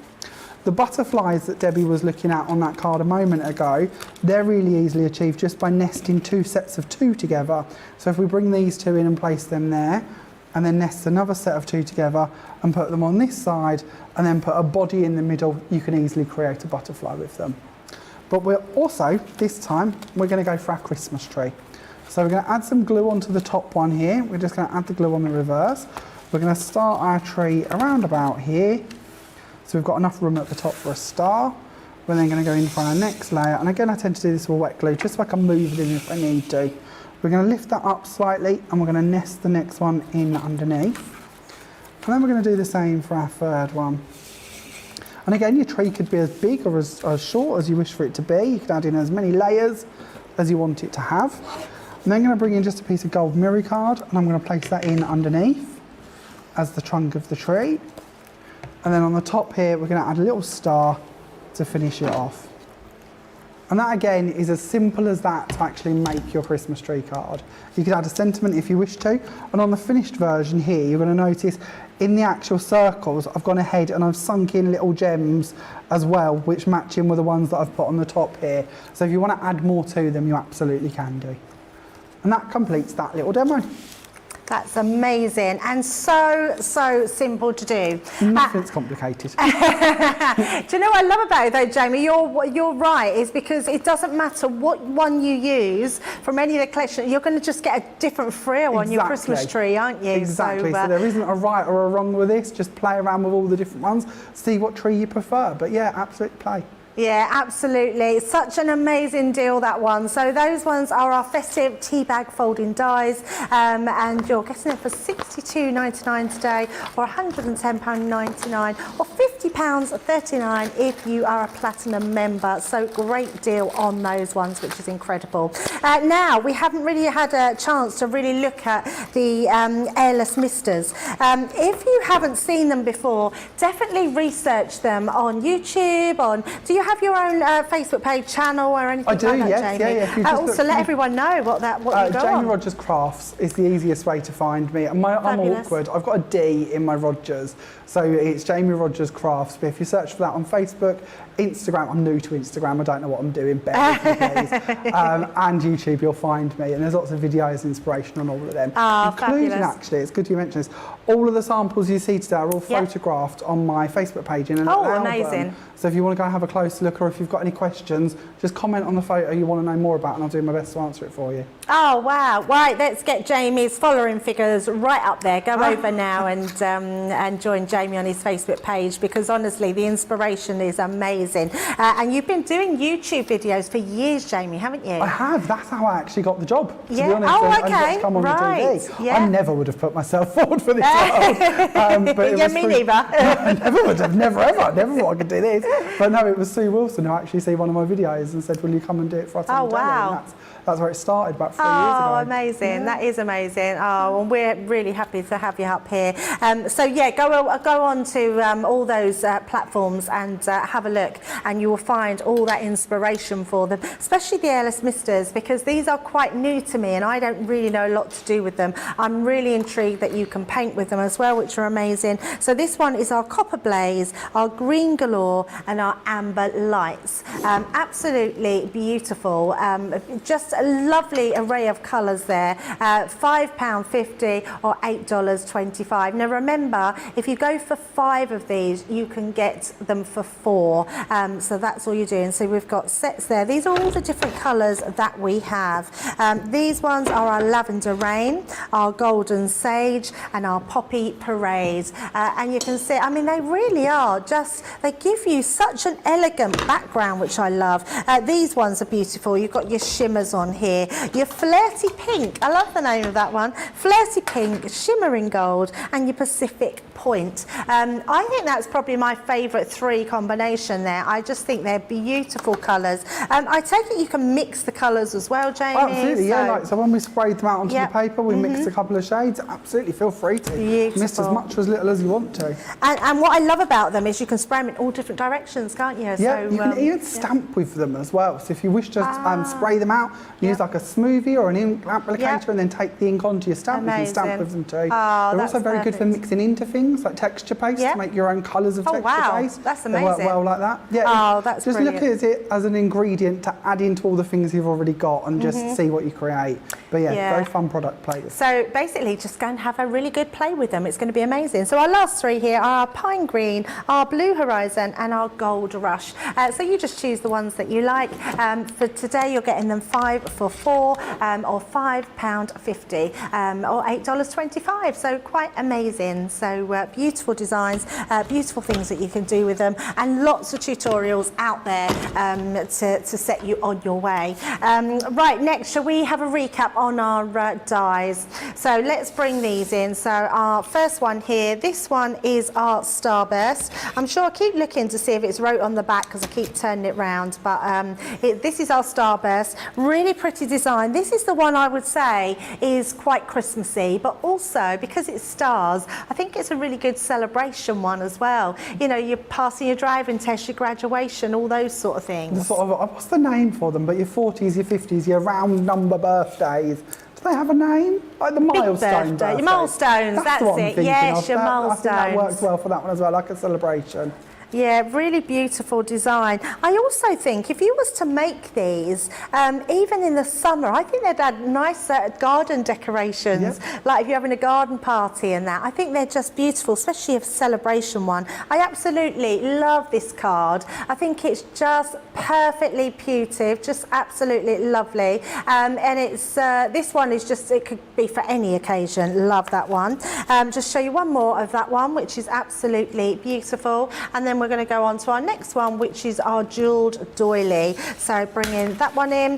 This one is your circle one. So remember, all of these are sort of your shaped ones will go inside those beautiful stamps as well. So we've got our jewelled doily, and this one creates that circle die. Beautiful one as well. This one definitely is, I think, for that everyday occasion. Again, having the circles makes it really pleasing to the eye. My absolute favourite card of the day is this this one. I just think it's so beautiful.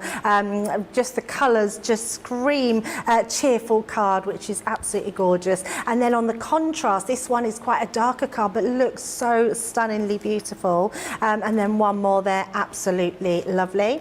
And then we've got our daisy doily. So the daisy doily, again, I mean, I like this one as well. I think this is a really pretty design to have, beautiful one to use in your everyday. Lots of different designs for that. I think the samples of this really do show it off so beautifully well, especially this one where you're using the smaller dies inside and those doilies on the outside. That is absolutely stunning. And then we'll just show, I keep wanting to just show one more, but then I see another one and I want to show that one, so I am just going to show this one because this is the stamp that Jamie used in the beginning when he had that one where he coloured in on the outside. I think that is absolutely gorgeous. And then the last one in that collection, well, we do have the smaller ones, but the last bigger die in that one is that folk one. Another beautiful design there, which you can be really creative with. I love that one. I love the, it's almost not black, it's like that sort of charcoal, isn't it?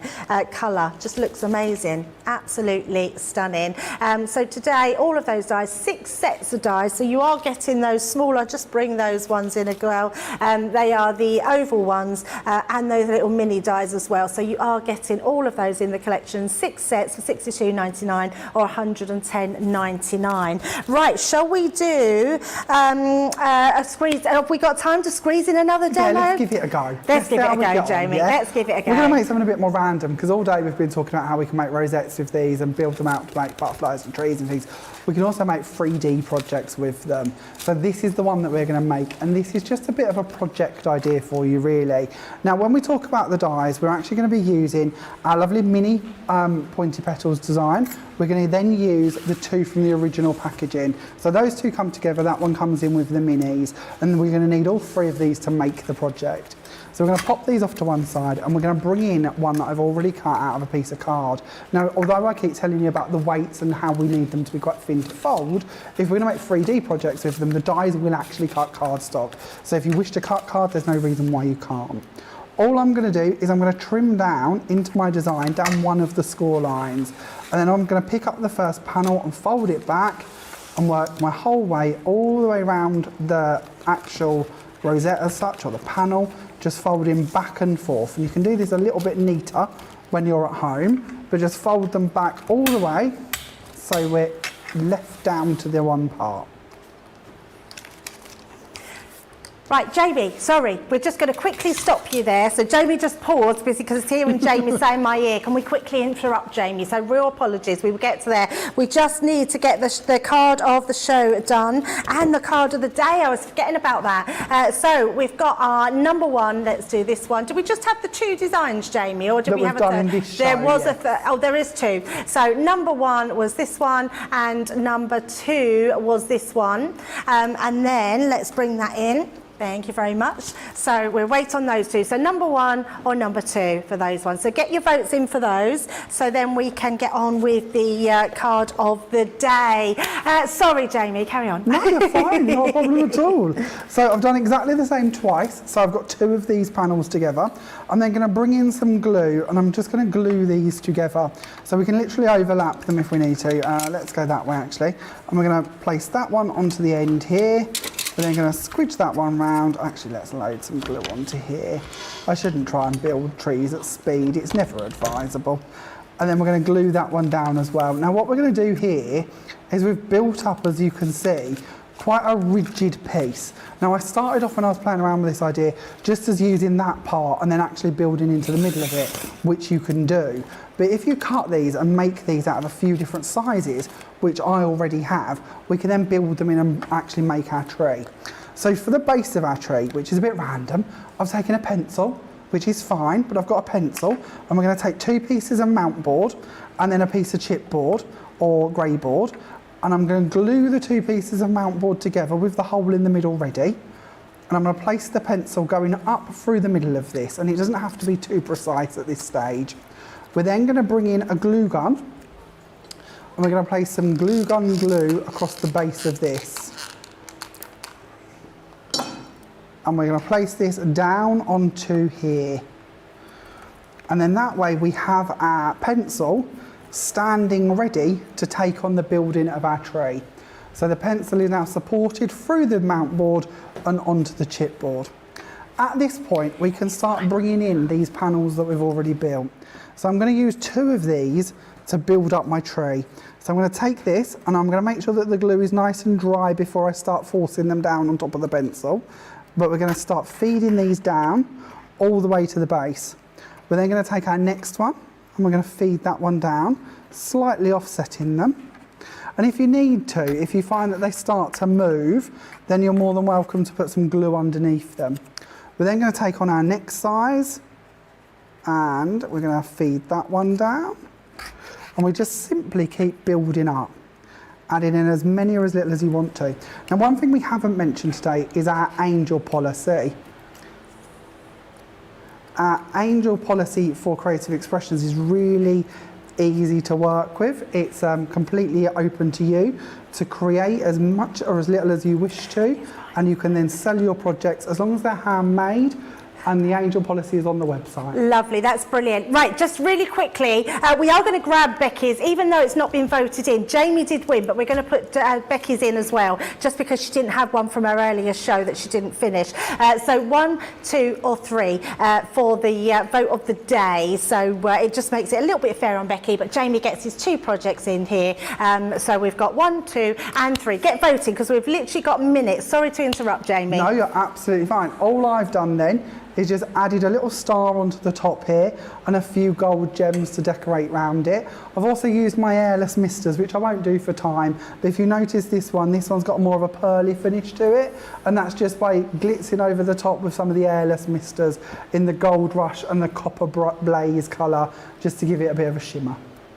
That's amazing. I absolutely love that, Jamie. I mean, if there was ever something to think outside the box and create your 3D, me and myself and Jamie were talking earlier about construction and how we love putting things together, and construction is really your thing, Jamie, isn't it? It is. I love getting to build things like this if I can do. Yeah. And this is a bit of a prototype, so, you know, smooth out the edges and carry on building and playing with absolutely, it. yeah. Absolutely, it's a place for you to start. And actually that sums it all up. I think it is a case of getting all this home and having a play with it and seeing what you come up with, and we would love to see what you come up with. Remember, we are completely social. Always send in your pictures, let us know what you're doing with it. It has been a fast-packed last hour. I don't know how Jamie managed to get those in. We're just waiting on our card of the show, but Jamie, I just want to say a huge thank you to you today. You've made my job really easy. Oh, you've bought amazing products. When are you next with us? Oh, I don't know. Don't ever ask you me don't know. I never. I always say that. Yeah, drop dates. you in it. But Jamie will be back with us very soon. I absolutely know that, because you love what he has.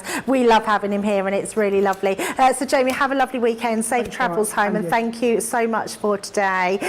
So we hope you've really enjoyed spending the day with us. It's been just absolutely amazing. No more Crafters TV today, which you're like, what? Where has that all gone? You can obviously listen into the HSM preview. It's quite good, the HSM preview, even though our UK viewers can't buy the things. What you can do is see some of the things that will be coming up in the future, and also it's just nice to see Sarah's ideas and her take on things, and also lovely to have Sarah back in the building. I'm just checking, we do have demo of the day, and demo of the day goes to 1, 2, 3, Becky. Sorry, Jamie, but yes, I have to say the wavy hand snowman says goodbye. Have a lovely weekend, people. Mwah. Thank you so much for all your support today, and I will see you back here next Wednesday. I'm here Wednesday, Thursday and Friday, and I will see you then, but have a lovely weekend. Bye.